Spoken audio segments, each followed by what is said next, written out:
నాయకత్వంలో తెలంగాణకు గతంలో సాగునీటి రంగంలో జరిగిన అన్యాయం గురించి సంపూర్ణమైన అవగాహన ఉన్న నాయకులుగా, ఇరిగేషన్ మంత్రిగా అత్యద్భుతంగా పనిచేసి అటు మిషన్ కాకతీయ కానీ ఇటు సాగునీటి ప్రాజెక్టులు కానీ శరవేగంగా పూర్తి చేసి ఇవాళ తెలంగాణలో కొత్తగా 1 కోటి ఎకరాల మాగాణం కేసీఆర్ గారి ప్రభుత్వంలో సృష్టించబడ్డది అంటే దానికి ప్రధాన కారకులు పెద్దలు మాజీ మంత్రివర్యులు హరీష్ రావు గారు.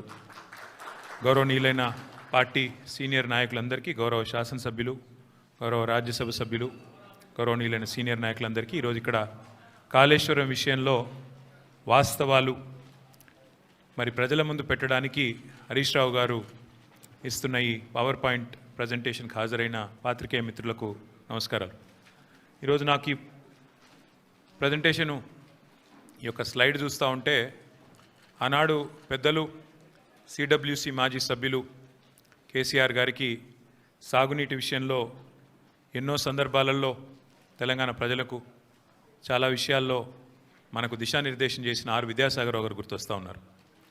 ఆ రోజు నీళ్లు నిజాలు అనే పుస్తకం వారు రాయడం, ఈ సాగునీటి రంగంలో దశాబ్దాలుగా తెలంగాణకు జరిగిన అన్యాయం గురించి వారు సవివరంగా అటు కాంగ్రెస్ ఉన్నప్పుడు కానీ ఇటు బీజేపీ ఉన్నప్పుడు కానీ కేంద్రంలో ఎన్ని రకాల అన్యాయం చేసింది అని వారు పదే పదే చెప్పేటోళ్ళు. అట్లాగే తెలంగాణ ఉద్యమానికి మీకు తెలుసు శీర్షిక ట్యాగ్ లైను నీళ్లు, నిధులు, నియామకాలు. అందుకే 10 సంవత్సరాల కేసీఆర్ గారి పరిపాలనలో ఈ 3 రంగాల్లో సంపూర్ణమైన న్యాయం కేసీఆర్ గారి ప్రభుత్వం చేసింది. నీళ్ల విషయంలో ఇటు గోదావరిలో అటు కృష్ణలో ప్రతి నీటి బొట్టును వడిసిపట్టి ఒక్క చుక్క నీటిని వదలకుండా కాళేశ్వరం లాంటి ప్రాజెక్టు కాలంతో పోటీపడుతూ కట్టినా, అట్లాగే పాలమూరు రంగారెడ్డి ఎత్తిపోతల పథకాన్ని దాదాపు 90% పూర్తి చేసిన, సీతారామ ప్రాజెక్టును కూడా 90% పూర్తి చేసి కృష్ణలో గోదావరిలో సంపూర్ణంగా ఒక్కొక్క నీటి బొట్టును వడిసిపట్టి తెలంగాణ రైతాంగానికి, తెలంగాణ ప్రజల ప్రయోజనాల కోసం నిరంతరం పనిచేసింది కేసీఆర్ ప్రభుత్వం. కానీ ఈరోజు నీళ్లు, నిధులు, నియామకాలు అనే ట్యాగ్ లైన్ ఎక్కడో పోయింది. ఇవాళ ఏం జరుగుతుంది రాష్ట్రంలో అంటే నిందలు, దందాలు, చందాలు. బీఆర్ఎస్ మీద నిందలు, బిల్డర్లతో కాంట్రాక్టర్లతో దందాలు, రాహుల్ గాంధీకి చందాలు. ఇది ఇవాళ ఈ కాంగ్రెస్ ప్రభుత్వం చేస్తున్న పని. సిగ్గు లేకుండా ఇవాళ నిస్సిగ్గుగా రాష్ట్ర ముఖ్యమంత్రి కానీ అదేవిధంగా భారతీయ జనతా పార్టీ కానీ నీళ్ల విషయంలో చేస్తున్న దుష్ప్రచారాన్ని తిప్పికొట్టడానికే ఈరోజు హరీష్ రావు గారు మీ అందరికీ వివరంగా సమాచారం ఇస్తారు. అందులో ముఖ్యంగా మిత్రులు నేను గమనించాలని కోరుతున్నది ఒకటే. మార్బీ అనే ఒక గుజరాత్లో ఒక ప్రాంతంలో ఒక పెద్ద బ్రిడ్జ్ కూలిపోయి 140 మంది చచ్చిపోయినా ఏ ఎన్డీఎస్ఏ బోదు, ఎవడు బోడు, ఏ ఏజెన్సీ బోదు, 140 మంది చావులకు ఫలానావాడు బాధ్యుడు అని ఒక బాధ్యతాయుతమైన ఏ ఏజెన్సీ మాట్లాడదు, కేంద్ర ప్రభుత్వం మాట్లాడదు, గుజరాత్ ప్రభుత్వం మాట్లాడదు. బీహార్లో 4 రోజులకు ఒకసారి ఒక్కొక్క బ్రిడ్జ్ కూలుతున్నా అడిగే నాతుడు లేడు. అదే తెలంగాణలో ఇక్కడ కాంగ్రెస్ ప్రభుత్వం ఉన్నప్పటికీ సుంకిశాల రిటైనింగ్ వాల్ కూలిపోయి 100 కోట్లు నష్టమైన ఎన్డీఎస్ఏ రాదు, ఎవడు రాడు. అట్లాగే ఎస్ఎల్బీసీ టన్నల్ వీళ్ళ అవినీతి కమిషన్ల కక్కుర్తితో అది నిజంగా మళ్ళా తిరిగి రివైవ్ చేసే పరిస్థితి ఉందా లేదా అని కూడా సోయి లేకుండా, కనీసం ఆలోచన లేకుండా, ఇంగిత జ్ఞానం లేకుండా పూర్తి స్థాయిలో కుప్పగూలిపోయి 8 మంది చచ్చిపోయి దగ్గర 100 రోజులు దాటిపోయినా ఇప్పటి వరకు ఉత్తమ కుమార్ రెడ్డి మాట్లాడాడు, రేవంత్ రెడ్డి మాట్లాడాడు, కేంద్ర ప్రభుత్వంలో ఉన్న ఒక్క మంత్రి మాట్లాడాడు, ఎవరు బాధ్యత తీసుకున్న మనిషి లేడు. అట్లాగే వట్టెం పంప్ హౌస్ మునిగిపోయిన ఈ కాంగ్రెస్ ప్రభుత్వం వచ్చిన తర్వాత దాని గురించి మాట్లాడేటోడు లేడు. అట్లాగే పెద్దవాగు ఒకసారి కాదు 2 సార్లు కొట్టుకొని పోయిన ప్రాజెక్టు అడిగేవాడు లేదు. కానీ కాళేశ్వరం విషయంలో మాత్రం హరీష్ రావు గారు, కేసీఆర్ గారు 100 సార్లు చెప్పారు. కాళేశ్వరంలో 100 కంపోనెంట్లు ఉంటే ఒక్క కంపోనెంటు ఒక బ్యారేజ్, అందులో 3 బ్యారేజీలు, 19 రిజర్వాయర్లు, 21 పంప్ హౌజులు, 100 కిలోమీటర్ల సొరంగ మార్గాలు, 1000 కిలోమీటర్ల ప్రవాహ కాలువలు ఉన్నాయి, 100 కంపోనెంట్లు ఉన్నాయి. ఆ 100లో ఒకటి మేడిగడ్డ బ్యారేజు. అందులో మొత్తం 371 పిల్లర్లు ఉంటే 3 బ్యారేజీలు కలిపి 2 పిల్లర్లలో ఒక దగ్గర పగులు వచ్చింది. దాన్ని పట్టుకొని దున్నపోతూ ఈనింది అని కాంగ్రెస్ వాడంటే దుడ్డెను కట్టేయమని బీజేపీ వాడు 2 రోజుల్లో ఎన్డీఎస్ఏ రిపోర్ట్ అని వడ్డించి ఎన్డీఏ రిపోర్టు బీజేపీ ఆఫీస్లో తయారు చేసి ప్రజల్ని భ్రమింపజేసే ప్రయత్నం చేసినారు. దానికి తిరుగులేని విధంగా ఎల్ఎన్టీ అనే సంస్థ ఏ సంస్థనైతే పార్లమెంట్ భవనం కట్టిందో, ఏ సంస్థనైతే కాంగ్రెస్ పార్టీ కేంద్ర కార్యాలయం కట్టిందో, ఆ సంస్థ మొన్ననే స్పష్టంగా చెప్పింది, ఈ నివేదికను మేము తిరస్కరిస్తున్నాం, ఎన్డీఏసీ రిపోర్టు ఇది చెత్తబుట్టలో పడేయడానికి తప్ప ఎందుకు పనికిరాని రిపోర్ట్ అని చెప్పినారు.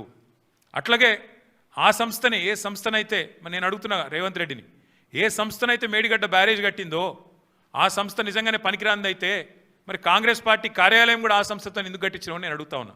కాంగ్రెస్ పార్టీ కార్యాలయం కూడా తెలంగాణకి వెళ్ళిపోయిన మూటలతోనే కట్టిరు మీరు, అందరికి తెలుసు అది. అందుకే మేము అనేది ఇవాళ వాస్తవాలు తెలియజెప్పడానికి, తెలంగాణలో జరుగుతున్న దుష్ప్రచారం, రెండు పార్టీలు ఒకటై కాంగ్రెస్ బీజేపీ కుమ్మక్కై ఇవాళ దున్నపోతు ఈనిందని ఒకడంటే దుడ్డెను కట్టేమని ఇంకోటి అన్నట్టుగా ఇద్దరు ఒకటై నీళ్ళిచ్చిన కేసీఆర్ మీద, నీళ్ళిచ్చి కన్నీళ్లు తుడిచిన కేసీఆర్ ప్రభుత్వం మీద అభాండాలేసే ప్రయత్నం ఏదైతే చేస్తున్నారో, కమిషన్ పేరిట ఏదైతే నాటకాలు ఆడుతున్నారో, ఆ విషయంలో వాస్తవాలు బట్టబయలు చేయడానికే ఇవాళ హరీష్ రావు గారిని నేనే కోరినా. మీరు దయచేసి చెప్పాలి, మీరు ఎందుకంటే మీకున్న అనుభవం ఎవరికీ లేదు. కానీ ఇది ఈ పరంపరలో మొదటిది ఈరోజు ఈ మీటింగ్.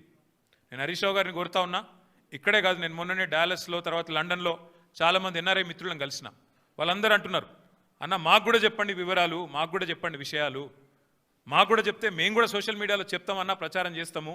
ఈ విషయంలో ప్రభుత్వం ఒకడేమో మరి బట్టగాల్చి మీదేస్తుంటే ఇంకోటి దానికి తానా అంట తందానా అంటున్నాడు. కాంగ్రెస్ వాడు బీజేపీ వాడు ఇద్దరు కలిసి తెలంగాణ బొండిగా విసికే ప్రయత్నం చేస్తున్నారు.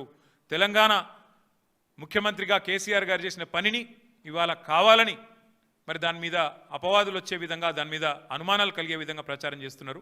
వాస్తవాలు చెప్పండి, మాకు కూడా జూమ్ మీటింగ్లు పెట్టండి అని వారు కోరితే హరీష్ రావు గారిని కోరినాను. అటు ఎన్ఆర్ఐ మిత్రులు కానీ, ఇక్కడ ఉండే ఇంకా ఎవరన్నా మిత్రులు కూడా మేము కూడా తెలుసుకోవాలనుకుంటున్నామంటే వారికి కూడా ఇంకా కావాలంటే జిల్లాల దాకా కూడా పోతాం. ప్రతి చోట కూడా ఖచ్చితంగా ఈ విషయంలో నిజాలు చెప్తూనే పోతాం. చివరిగా రెండే మాటలు నేను చెప్పేది. ఒకటి, మేము ఇది మొదటి ప్రయత్నం కాదు, మేము ఆల్రెడీ ఒక పెద్ద బృందం అందరం కలిసి మేడిగడ్డ పోయినాం. అది పోయి కూడా దాదాపు మీ అందరూ వచ్చినారు, మీడియా మిత్రులు కూడా వచ్చారు. మా ఎంబడా రోజు 9 నెలలు అయినట్టుంది. వెంటనే రిపేర్ చేయాలి, నీళ్ళు ఇవ్వాలి, ఇచ్చే అవకాశం ఉండగా కూడా ఇస్తలేరు అని చెప్పి ఎన్డీఏసీ యాక్ట్ కూడా చూపెట్టినాం. యాక్ట్లో కూడా క్లియర్గా రాసుంది, ఓనర్ ఎవరైతే ఉంటారో వాళ్ళు వెంటనే రిపేర్ చేయాలని. కానీ అది కూడా ఇప్పటివరకు ప్రభుత్వం పట్టించుకోవట్లేదు, రైతుల పొలాలు ఎండబెడుతున్నది. ఆ విషయంలో కూడా ప్రభుత్వం తన వైఖరి చెప్పాలి. రెండవది, హరీష్ రావు గారు మొన్ననే ప్రెస్ మీట్ పెట్టి వివరంగా చెప్పారు, గోదావరి జలాల విషయంలో ఆంధ్రప్రదేశ్ రాష్ట్రం ఇవాళ అనుమతులు లేకుండా కడుతున్న ప్రాజెక్టు మీద ముఖ్యమంత్రి మాట్లాడాడు, బీజేపీ కేంద్ర మంత్రులు మాట్లాడరు. ఒక్కడంటే ఒక్కడు కాంగ్రెస్ వాడు కానీ బీజేపీ వాడు కానీ నోరు విప్పడు, నోరు తెరవడు, కనీసం మాట్లాడరు. అందుకే గోదావరి జలాల విషయంలో కానీ, కృష్ణా జలాల విషయంలో కానీ ఈ రాష్ట్ర రైతాంగానికి, రైతాంగ ప్రయోజనాలకు ఎన్నటికైనా శ్రీరామ రక్ష కేసీఆర్ గారి నాయకత్వమే అనే మాట చెబుతూ ఇప్పుడు పెద్దలు హరీష్ రావు గారు మిగతా విషయాలు వారి ప్రజెంటేషన్ రూపంలో వివరించాలని కోరుతూ జై తెలంగాణ.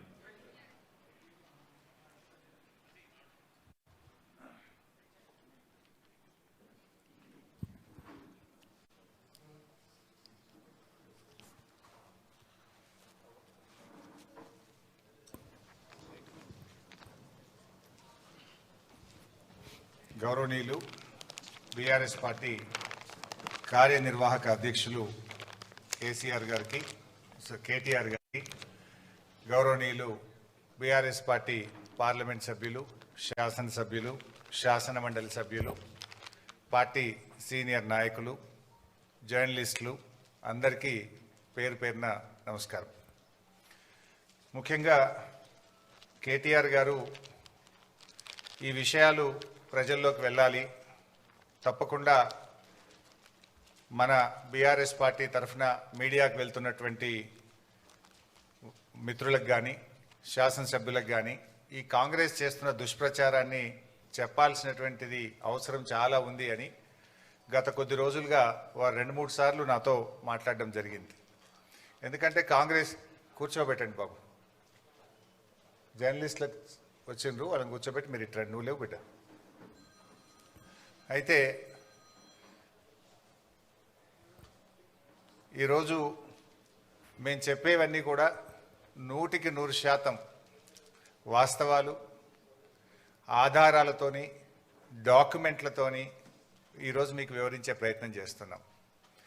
ఏది రాజకీయ ఉపన్యాసం కానే కాదు, ఏ ఒక్కటి కూడా అవాస్తవాలు చెప్పడమో,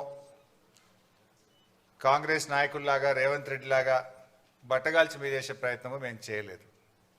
ఎందుకంటే కేసీఆర్ గారు మా అందరికీ నేర్పింది ఒకటే, ఎన్నో త్యాగాలతోని పోరాటాలతోని తెలంగాణ సాధించాం.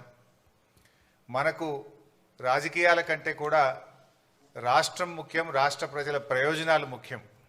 అధికారంలో ఉన్న ప్రతిపక్షంలో ఉన్న రాష్ట్ర ప్రయోజనాల కోసమే పనిచేయాలనేదే కేసీఆర్ గారు ఎప్పుడు కూడా మాకు చెప్తూ ఉంటారు. అందువల్ల ఈరోజు కూడా ఒక బాధ్యతాయుతమైనటువంటి ప్రతిపక్షంగా ఈ కాళేశ్వరం ప్రాజెక్ట్ మీద, కాళేశ్వరం అనేది definitely it is a life line to the state of Telangana. ఇది ఒక జీవధార. ఈరోజు ఈ కాళేశ్వరం మీద కేవలం రాజకీయాల కోసం కాంగ్రెస్ పార్టీ దుష్ప్రచారం చేయడం కోసం, బురద జల్లడం కోసం, రాజకీయ లబ్ధి పొందడం కోసం ఈ ప్రాజెక్టును మరమ్మతు చేయకుండా తాత్సారం చేసే ప్రయత్నం చేస్తుంది. అంటే రాష్ట్ర ప్రయోజనాల కంటే రాజకీయ ప్రయోజనాల మీదనే కాంగ్రెస్ పార్టీ ఎక్కువ దృష్టి పెడుతూ బురద జల్లే ప్రయత్నం చేస్తుంది. అందువల్ల ఈ ప్రజెంటేషన్లో చాలా వివరంగా మీకు చెప్పే ప్రయత్నం చేస్తాం. అందరికీ సాఫ్ట్ కాపీసు, హార్డ్ కాపీస్ కూడా పంపిస్తున్నాం. ఒకటేమో ఈ బ్రీఫ్ ప్రజెంటేషన్, ఒకటి పీపీటీ మీ అందరికి షేర్ చేశాం. రెండవది కాళేశ్వరం ప్రాజెక్టు మీద వాస్తవాలు, అంటే వక్రీకరణలు, వాస్తవాలు, వివరాలన్నీ కూడా మీకు అందిస్తూ ఉన్నాం. ఈ 2 బుక్స్ కూడా మీ అందరికీ ఇచ్చాం. దయచేసి చదవండి.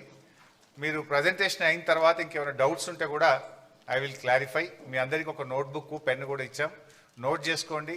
లాస్ట్లో I will answer all your questions and doubts. Yeah please. నేను కూడా ఈరోజు రాజకీయ విమర్శలు చేయట్లేదు, ఓన్లీ వాస్తవాలు చెప్పే ప్రయత్నమే చేస్తున్నా. పొలిటికల్గా చాలా వేదికలు ఉన్నాయి, మాట్లాడతాం. కానీ today I will try to explain the brief facts on Kaleshwaram. ముందుగా అసలు కాళేశ్వరం అంటే ఏంటి? పదే రేవంత్ రెడ్డి గారు కాళేశ్వరం కుప్పగూలిపోయింది అని ఒక స్టాండర్డ్ డైలాగ్ కొడుతూ వస్తూ ఉన్నాడు. వాస్తవానికి కాళేశ్వరం అంటే 3 బ్యారేజీలు, 15 రిజర్వాయర్లు, 19 సబ్స్టేషన్లు, 21 పంప్ హౌస్లు, 203 కిలోమీటర్ల టనెల్లు, 1531 కిలోమీటర్ల గ్రావిటీ కెనాలు, 98 కిలోమీటర్ల ప్రెషర్ మెయిను, 141 టీఎంసీల సామర్థ్యం కలిగిన రిజర్వాయర్లు, 530 మీటర్ల ఎత్తుకు నీటిని ఎత్తిపోసేటువంటి వ్యవస్థ, 240 టీఎంసీల నీటి వినియోగం. ఇది మొత్తం కాళేశ్వరం యొక్క సమాహారం. ఈ మొత్తంలో ఆ 3 బ్యారేజీల్లో ఒక బ్యారేజీలో 2 పిల్లర్లు మాత్రమే కుంగాయి. అంటే మీకు 15 రిజర్వాయర్లు ఇంటాక్ట్ ఉన్నాయి, 19 సబ్స్టేషన్లు ఇంటాక్ట్ ఉన్నాయి, 21 పంప్ హౌస్లు ఇంటాక్ట్ ఉన్నాయి, 203 కిలోమీటర్ల టనల్ ఇంటాక్ట్ ఉంది, 1531 కిలోమీటర్ల గ్రావిటీ కెనాల్ ఇంటాక్ట్ ఉంది, 98 కిలోమీటర్ల ప్రెషర్ మెయిన్ ఇంటాక్ట్ ఉంది, 141 టీఎంసీల రిజర్వాయర్లు ఇంటాక్ట్ ఉన్నాయి, ఈ లిఫ్ట్ సిస్టమ్ ఇంటాక్ట్ ఉన్నది. ఆ 3 బ్యారేజీల్లో ఒక బ్యారేజ్ మేడిగడ్డ, దాంట్లో 85 పియర్స్ ఉన్నాయి. రెండవ బ్యారేజ్ సుందిల్ల, అందులో 74 పియర్స్ ఉంటాయి. మూడవ బ్యారేజ్ అన్నారం, అందులో 64 పియర్స్ ఉన్నాయి. సో అన్నారంలో ఉన్న 64 పియర్స్ బ్యారేజ్ ఇంటాక్ట్, సుందిల్లలో ఉన్న 74 పియర్స్ బ్యారేజ్ ఇంటాక్ట్. మేడిగడ్డ బ్యారేజీలో 85 పియర్స్లో 2 పియర్స్ మాత్రమే కుంగినాయి. అంటే కాళేశ్వరంలో ఉండే ఇన్ని కాంపోనెంట్లలో ఒక బ్యారేజ్ మేడిగడ్డ, ఆ మేడిగడ్డలో 85 పియర్స్లో 2 పియర్స్ మాత్రమే కుంగినాయి. దానికి మొత్తం కాళేశ్వరమే కుప్పగూలింది అనేటువంటి ఒక దుష్ప్రచారాన్ని చేసేటువంటి ప్రయత్నం గత కొంతకాలంగా కాంగ్రెస్ ప్రభుత్వం చేస్తుంది. అంటే ఈ 100 కాంపోనెంట్స్ అన్ని కూడా ఇంటాక్ట్ ఉన్నాయి, అన్ని పియర్స్ మిగతా బ్యారేజీల్లో ఇంటాక్ట్ ఉన్నాయి. అండ్ కాళేశ్వరంలో బ్లాక్ వైజ్ కట్టాం మనం. జనరల్గా ఏదైనా ఒక బ్రిడ్జ్ కానీ ఏదైనా ఉంటే ఒక పియర్ పోతే మొత్తం బ్రిడ్జ్ పోవాల్సి వస్తుంది. కానీ ఇలా మేడిగడ్డలో దేర్ ఆర్ 7 బ్లాక్స్. సో ఒక్కొక్క బ్లాక్లో కొన్ని పియర్స్ ఉంటాయి, ఓవరాల్గా 85 పియర్స్ ఉన్నాయి. ఏదైనా రిస్టోరేజ్ చేయాలంటే ఒక బ్లాక్ను రిస్టోర్ చేస్తే మొత్తం బ్యారేజ్ ఇంటాక్ట్ ఉంటుంది. ఈ విషయం నేను చెప్పడం లేదు, ఎన్డీఎస్ఏ రిపోర్ట్లో కూడా చెప్పారు. అది కూడా నేను ముందు మీకు చూపించేస్తాను. సో నెక్స్ట్, అయితే ఈ మధ్యకాలంలో మీరు చూస్తే ఇది మొత్తం కాళేశ్వరం యొక్క సమగ్ర స్వరూపం. ఏం బాబు ఇది రావట్లేదు.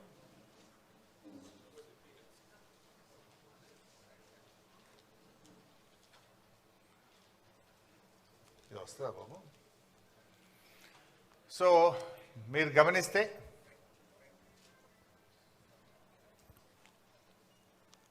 లేదు బ్యాక్ పైన వస్తుంది కానీ దీని మీద రావట్లేదు.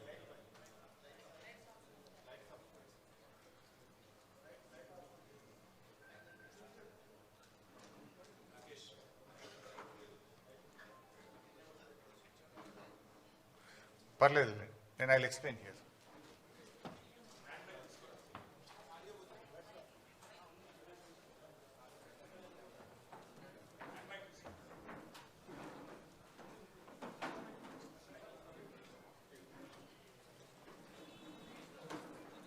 మీరు గమనిస్తే ఇందులో యాక్చువల్గా తమ్మిడిహట్టి ఆ పైన, దిస్ ఈజ్ తమ్మిడిహట్టి. ఈ తమ్మిడిహట్టి దగ్గర నీళ్లు లేకపోతే మనం తమ్మిడిహట్టి ఈ సోర్స్ నుంచి ఇక్కడ ఎల్లంపల్లికి నీళ్లు తెచ్చుకునే ప్రొవిజన్ ఉండేది. తమ్మిడిహట్టి నుంచి ఎల్లంపల్లికి నీళ్లు అవకాశం లేదు కనుక, నీళ్లు తక్కువ ఉన్నాయి కనుక తమ్మిడిహట్టి నుంచి మనము మేడిగడ్డకు రావడం జరిగింది. This is Medigadda, this is Annaram, then this is Sundilla. Sundilla నుంచి మనం ఎల్లంపల్లికి తెచ్చుకుంటాం. మారింది ఓన్లీ ఒకటే సిస్టమ్. తమ్మిడిహట్టి నుంచి ఎల్లంపల్లికి నీళ్ళు వచ్చే బదులు మేడిగడ్డ నుంచి ఎల్లంపల్లికి నీళ్లు తెచ్చాం. మారింది ఒకటే. ఇది మిగతాదంతా కూడా ఆల్రెడీ ఇంటాక్ట్ ఉన్నటువంటి సిస్టమే. ఇది కూడా ఎందుకు మార్చాము అనేది నేను ముందు ఎక్స్ప్లెయిన్ చేస్తాను. అంటే దానికంటే ముందు నేను చెప్పాల్సింది ఏంటంటే, కాళేశ్వరం యొక్క గొప్పతనం ఏంటంటే, కాళేశ్వరంకు దేర్ ఆర్ 3 సోర్సెస్. ప్రతిసారి మేడిగడ్డ నుంచే మనము నీళ్లు తీసుకురావాల్సిన అవసరం లేదు. పైన ఎస్ఆర్ఎస్పిలో బ్రహ్మాండమైనటువంటి వరద వస్తే, ఎస్ఆర్ఎస్పి ప్రాజెక్టుకు నీళ్ళు వస్తే, ఎస్ఆర్ఎస్పి నుంచి మిడ్ మానేరుకు డైరెక్ట్గా నీళ్లు తెచ్చుకుంటాం. మిడ్ మానేరుకు ఎస్ఆర్ఎస్పి నుంచే నీళ్ళు వస్తాయి. ఎస్ఆర్ఎస్పి నుంచి 2 రకాలుగా నీళ్ళు వస్తాయి మిడ్ మానేరుకు. ఒకటి వరద కాలువ ఉంది, రెండోది నార్మల్ ఎస్ఆర్ఎస్పి కెనాల్ ఉంది. సో గోదావరిలో మంచి వర్షాలు పడి ఎస్ఆర్ఎస్పి నిండితే గ్రావిటీ ద్వారా ఎస్ఆర్ఎస్పి నుంచి మనం మిడ్ మానేరుకు నీళ్లు తెచ్చుకోవడం జరుగుతుంది. సో మిడ్ మానేరుకు నీళ్ళు వచ్చినప్పుడు ఏమైందంటే, we will operate Motors only from mid Maner. మన పంపింగ్ స్టేషన్స్ మిడ్ మానేర్ నుంచి వాడి అన్నపూర్ణ రిజర్వాయరు, రంగనాయక సాగర్ రిజర్వాయరు, తర్వాత మన మల్లన్న సాగర్, తర్వాత కింద కొండపోచమ్మ సాగర్, ఇవన్నీ కూడా మనం ఆపరేట్ చేస్తాం. ఇది మల్లన్న సాగర్, ఇది రంగనాయక సాగర్, ఇది Annapurna, then this is mid Manair. ఇగో ఎస్ఆర్ఎస్పి నుంచి 2 సిస్టమ్స్ ఉన్నాయి. ఇది వరద కాలువ ద్వారా నీళ్ళు వస్తాయి, 2 ఎస్ఆర్ఎస్పి కెనాల్ ద్వారా కూడా నీళ్ళు వస్తాయి. సో మనకు ఎప్పుడన్నా గోదావరిలో మంచి వరద వచ్చినప్పుడు, మంచి వర్షాలు వచ్చినప్పుడు మనము ఈ మేడిగడ్డ ఆపరేట్ చేయము, ఎల్లంపల్లి కూడా ఆపరేట్ చేయము. డైరెక్టు ఎస్ఆర్ఎస్పి నుంచే మిడ్ మానేరుకు గ్రావిటీ ద్వారా నీళ్ళు వస్తే ఇక్కడి నుంచి మాత్రమే పంపింగ్ సిస్టమ్ను ఆపరేట్ చేసుకునే ఫెసిలిటీ ఉంది. Point number 1. పాయింట్ నెంబర్ 2, కొన్ని సందర్భాల్లో ఎస్ఆర్ఎస్పికి నీళ్ళు రావు, కానీ మనకు ఎల్లంపల్లికి నీళ్ళు వస్తాయి. ఈ పైన కడెం రిజర్వాయర్ నుంచి ఎల్లంపల్లికి వస్తాయి. ఎల్లంపల్లికి ఓన్ క్యాచ్మెంట్ కూడా ఉంది, కడెం క్యాచ్మెంట్ ఉంది. అప్పుడు ఎల్లంపల్లి నుంచి మోటార్ లాంచ్ చేసి మిడ్ మానేరు తెచ్చుకుంటాం. మిడ్ మానేరు నుంచి ఈ సిస్టమ్ అంతా కూడా నడుస్తుంది. ఈ 2 చోట్ల నీళ్లు రానప్పుడు, అంటే ఎస్ఆర్ఎస్పికి వరద నీళ్లు రానప్పుడు, కడెం నిండకుండా ఎల్లంపల్లికి కూడా నీళ్లు రానప్పుడు, ఎక్కడా నీళ్లు లేనప్పుడు కూడా తప్పకుండా నీళ్లు ఉండే పాయింట్ మేడిగడ్డ. అప్పుడు మాత్రమే మేడిగడ్డ నుంచి మోటార్ లాంచ్ చేస్తాం. అయితే ఈ మధ్య మీరు చూస్తే గవర్నమెంట్ కాళేశ్వరం వాడకుండానే పంట పండింది అని ఒక గోబల్స్ ప్రచారం చేస్తున్నారు కాంగ్రెస్ నాయకులు, ముఖ్యంగా ఉత్తమ్ కుమార్ రెడ్డి, రేవంత్ రెడ్డి పదే గోబల్స్ ప్రచారం చేస్తున్నారు. అది కాళేశ్వరం వాడకుండా కాదు, మనకు ఈసారి మంచి వర్షాలు పడ్డాయి. నార్మల్ రెయిన్ఫాల్ కంటే లాస్ట్ ఇయర్ ఎక్సెస్ రెయిన్ఫాల్ ఉంది తెలంగాణలో. అందువల్ల వర్షాలు బాగా పడడం వల్ల ఏమైంది, ఎస్ఆర్ఎస్పి నుంచి మిడ్ మానేరుకు నీళ్లు తెచ్చుకున్నాం. మిడ్ మానేరులో పంపు చేసి అన్నపూర్ణ, రంగనాయక సాగర్, మల్లన్న సాగర్, కొండపోచమ్మ సాగర్ ఇవన్నీ కూడా నింపినాం ఈసారి. సో అన్నపూర్ణ కింద పంట పండింది, రంగనాయక సాగర్ కింద 1,00,000 ఎకరాల పంట పండింది, మిడ్ మానేరు కింద 70-80 వేల ఎకరాల పంట పండింది, కొండపోచమ్మ సాగర్ కింద కూడా పంట పండింది. అంటే మరి ఇదంతా కాళేశ్వరంలో భాగం కాదా? వర్షాలు బాగుపడ్డాయి కనుక మనం ఇక్కడ మోటార్ లాంచ్ చేయకుండా డైరెక్ట్ ఎస్ఆర్ఎస్పి నుంచి మిడ్ మానేరుకు వచ్చినాయి. సో మిడ్ మానేరులో మోటార్లు నడిపినామంటే ఇది కాళేశ్వరంలో అంతర్భాగం. ఇక్కడ కాళేశ్వరం ప్రాజెక్టులో కట్టిన మోటార్లతోనే అన్నపూర్ణకు నీళ్ళు వచ్చినాయి, అన్నపూర్ణలో పెట్టిన మోటార్లతో రంగనాయక సాగర్ నీళ్ళు వచ్చినాయి, రంగనాయక సాగర్లో మోటార్లు నడిపితే మల్లన్న సాగర్ నీళ్ళు వచ్చినాయి, మల్లన్న సాగర్లో మోటార్ నడిపితే కొండపోచమ్మ సాగర్కు నీళ్ళు వచ్చినాయి. ఈ వ్యవస్థ అంతా కూడా పనిచేయడం వల్లనే పంట పండింది, మొదటి పంటకు రెండవ పంటకు. ఇక్కడ దుబ్బాక శాసనసభ్యులు ప్రభాకర్ రెడ్డి గారు ఉన్నారు. వారికి మల్లన్న సాగర్ నుంచి దాదాపు వారి నియోజకవర్గంలో కొన్ని వందల చెరువులు చెక్ డ్యాములు నింపితే అద్భుతమైన పంట పండింది. మెదక్ మాజీ ఎమ్మెల్యే పద్మాదేవేంద్ర రెడ్డి గారు ఉన్నారు. ఇదే మల్లన్న సాగర్ నుంచి రామాయణపేట కెనాల్ ద్వారా నీళ్లు ఇస్తే కొన్ని వేల ఎకరాల్లో దుబ్బాక మెదక్ నియోజకవర్గంలో పంట పండింది. కొండపోచమ్మ సాగర్ నుంచి ఇటు యాదగిరిగుట్ట ఆలేరు నియోజకవర్గానికి, గజ్వేల్ నియోజకవర్గానికి ఇవాళ నీళ్లు పోయినాయి అంటే గోదావరి నీళ్లు కొండపోచమ్మ నుంచి యాసంగిలో నీళ్లు వదిలిండ్రు. సుంతాల మహేందర్ రెడ్డి గారు ఉన్నారు. అక్కడ కొత్త గెలిచిన ఎమ్మెల్యే పోయి ఆ నీళ్ళ కొబ్బరికాయలు కొట్టుండే. ఎక్కడి ఆ నీళ్లు? కొండపోచమ్మ సాగర్కు నీళ్ళు ఎక్కడి నుంచి వచ్చినాయి? Kondapochamma Sagar is part of Kaleshwaram. Kaleshwaram నీళ్ళు అక్కడికి వచ్చినాయి కనుక అక్కడి నుంచి కెనాల్ ద్వారా ఆలేరు నియోజకవర్గంలో మన యాసంగి పంటకు నీళ్ళు ఇచ్చినాము, సిద్దిపేట నియోజకవర్గానికి నీళ్ళు ఇచ్చినాము, సిరిసిల్ల నియోజకవర్గానికి నీళ్ళు ఇచ్చినాము. అట్లా కొన్ని లక్షల ఎకరాల్లో కాళేశ్వరం ద్వారా మొన్న పంట పండింది. అయితే వీళ్ళేం ప్రచారం చేస్తున్నారు? కాళేశ్వరం వాడకుండానే పంట పండిందనే దుష్ప్రచారం చేస్తున్నారు. ఇవన్నీ కూడా కాళేశ్వరంలో అంతర్భాగం. అయితే ఈసారి మనకు ఎల్లంపల్లిలో మంచి నీళ్ళు వచ్చినాయి కడెం నుంచి. సో ఎల్లంపల్లి మోటార్లు రన్ చేసి ఎల్లంపల్లి ద్వారా కాళేశ్వరం సిస్టమ్ పనిచేసింది, మిడ్మానేర్ ద్వారా కాళేశ్వరం సిస్టమ్ పనిచేసింది. ఈ రెండు సిస్టంలు వాడడం వల్ల ఈసారి బ్రహ్మాండమైనటువంటి పంటలు పండినాయి. వేలాది చెరువులు నింపినాం, వందలాది చెక్ డ్యాములు నింపినాం, నేరుగా కెనాల్స్ ద్వారా కూడా వేలాది ఎకరాలకు లక్షలాది ఎకరాలకు కాళేశ్వరం ద్వారా ఈసారి నీళ్ళు ఇచ్చినాం. అయితే this year is a good year. వర్షాలు బాగుపడడం వల్ల మనము మిడ్మానేర్ ఎల్లంపల్లి నుంచి మాత్రమే కాళేశ్వరం సిస్టమ్ నడుపుకున్నాము, దాని ద్వారా పంట పండింది. సో ఇప్పటిదాకా జరిగిన ప్రచారం ఏదైతే ఉందో వీళ్ళు రేవంత్ గాని ఉత్తమ్ గారు చేసేది పూర్తిగా కాళేశ్వరం లేకుండా పంట పండింది అనేటువంటిది పూర్తిగా సత్యదూరమైనటువంటిది. So Kaleshwaram has 3 sources. మంచి వర్షాలు పడితే ఎస్ఆర్ఎస్పి మిడ్మానేర్ నుంచి సిస్టమ్ నడుపుతాం, యావరేజ్ రెయిన్ఫాల్ ఉంటే Yellampalli Mid Manair system నడుపుతాం, bad year అయితే వర్స్ట్ ఇయర్ అయితే కూడా మనము మేడిగడ్డ నుంచి నీళ్లు తీసుకోవడానికి there are 3 systems. Current bill మీద కూడా కొందరు మాట్లాడుతుంటారు. వర్స్ట్ ఇయర్ మాత్రమే మనము Medigadda to Annaram, Annaram to Sundilla, Sundilla to Yellampalli, Yellampalli to Mid Manair మొత్తం సిస్టమ్ నడుపుతాం. సో గుడ్ ఇయర్ ఉన్నప్పుడు ఏమవుతుంది? ఓన్లీ 50% ఆఫ్ ద మోటార్స్ మాత్రమే నడుపుతాం మంచి వర్షపాతం ఉంటే. యావరేజ్ ఉంటే మనకు ఎల్లంపల్లి నుంచి నడుపుతాం, బ్యాడ్ ఇయర్ ఉంటే మేడిగడ్డ నుంచి నడుపుతాం. సో అందువల్ల కాళేశ్వరంకు 3 సోర్సెస్ ఉన్నాయి. సో ఈ సంవత్సరం కూడా కాళేశ్వరంతోని వానకాలం పంట పండింది, యాసంగి పంట పండింది, భూగర్భ జలాలు పెరిగినాయి. మొన్నటిదాకా ఏదైతే కాంగ్రెస్ పార్టీ కాళేశ్వరం లేకుండా పంట పండిందని చెప్పిందంతా కూడా పూర్తిగా సత్యదూరమైనటువంటి విషయం. ఇన్ఫ్యాక్ట్ బీఆర్ఎస్ గవర్నమెంట్ రాకముందు ప్రాజెక్టుల ద్వారా చెరువులు నింపే ఫెసిలిటీ లేదు.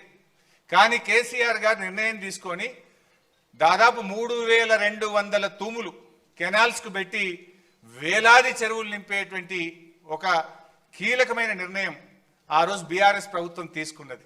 అందువల్లనే ఇప్పుడు ఈ ఫ్లడ్ ఫ్లో కెనాల్ ఇది కూడా ఒక రిజర్వాయర్గా మారిపోయి ఈ ఫ్లడ్ ఫ్లో కెనాల్కు 2 వైపులా చొప్పదండి, జగిత్యాల, కొరుట్ల నియోజకవర్గంలో ఈ ఫ్లడ్ ఫ్లో ద్వారా కూడా పెద్ద ఎత్తున చెరువులు నింపే కార్యక్రమం కూడా జరిగింది. వాగుల్లో కూడా ముఖ్యంగా మొన్న కూడా నేను పంపినాం. ఈ మన మిడ్మానేర్ నుంచి మొన్న ఎండాకాలం దుబ్బాక నియోజకవర్గంలోని కుడవెల్లి వాగు నీళ్లు వదిలితే మన ముస్తాబాద్లోని అప్పర్ మానేర్ ప్రాజెక్టు నిండింది. అదేవిధంగా కొండపోచమ్మ సాగర్ నుంచి హల్దీ వాగులో నీళ్లు వదిలితే నర్సాపూర్ నియోజకవర్గం సుంతా లక్ష్మారెడ్డి గారి నియోజకవర్గంలో దాదాపు 10ల సంఖ్యలో చెక్ డ్యాంలలో వెల్దుర్తి, కొల్చారం, కౌడిపల్లి ఆయా మండలాలకు నీళ్లు వెళ్ళి బ్రహ్మాండంగా ఆ ప్రాంతంలో పంటలు పండినాయి. మన యాసంగిలో కూడా పంటలు పండినాయి. సో కాళేశ్వరం ద్వారా మనము యాసంగిలో కూడా బ్రహ్మాండమైనటువంటి పంటలు పండినాయి. సో కాళేశ్వరం వాడకుండా పంట పండిందని కాంగ్రెస్ చేస్తున్న దుష్ప్రచారం పూర్తిగా సత్యదూరమైనటువంటిది. నెక్స్ట్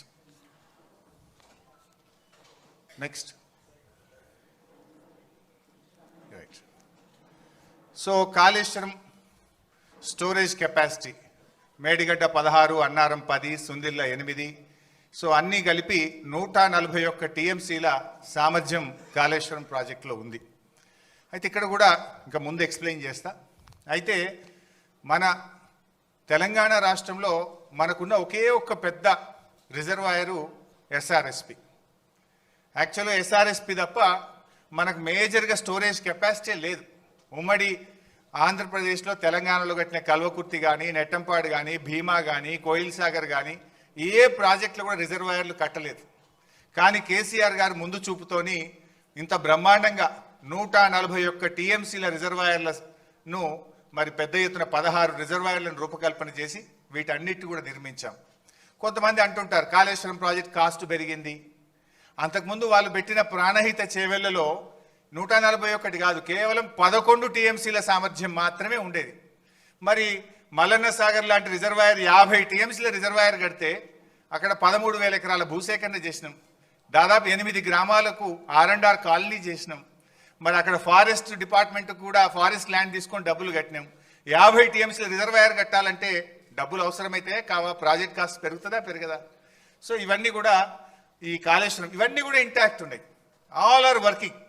మేడిగడ్డ ఈ నుంచి మొదలుకుంటే ఈ మల్లన్న సాగర్, కొండపోచమ్మ సాగర్, రంగనాయక సాగర్, అనంతగిరి, మలకపేట, మేడారం, అదేవిధంగా గంధమల్లాక్ ఇవన్నీ కూడా ఇంటాక్ట్గా ఈరోజు రిజర్వాయర్లు వాడకంలో ఉన్నాయి. ఇవన్నీ కూడా నెక్స్ట్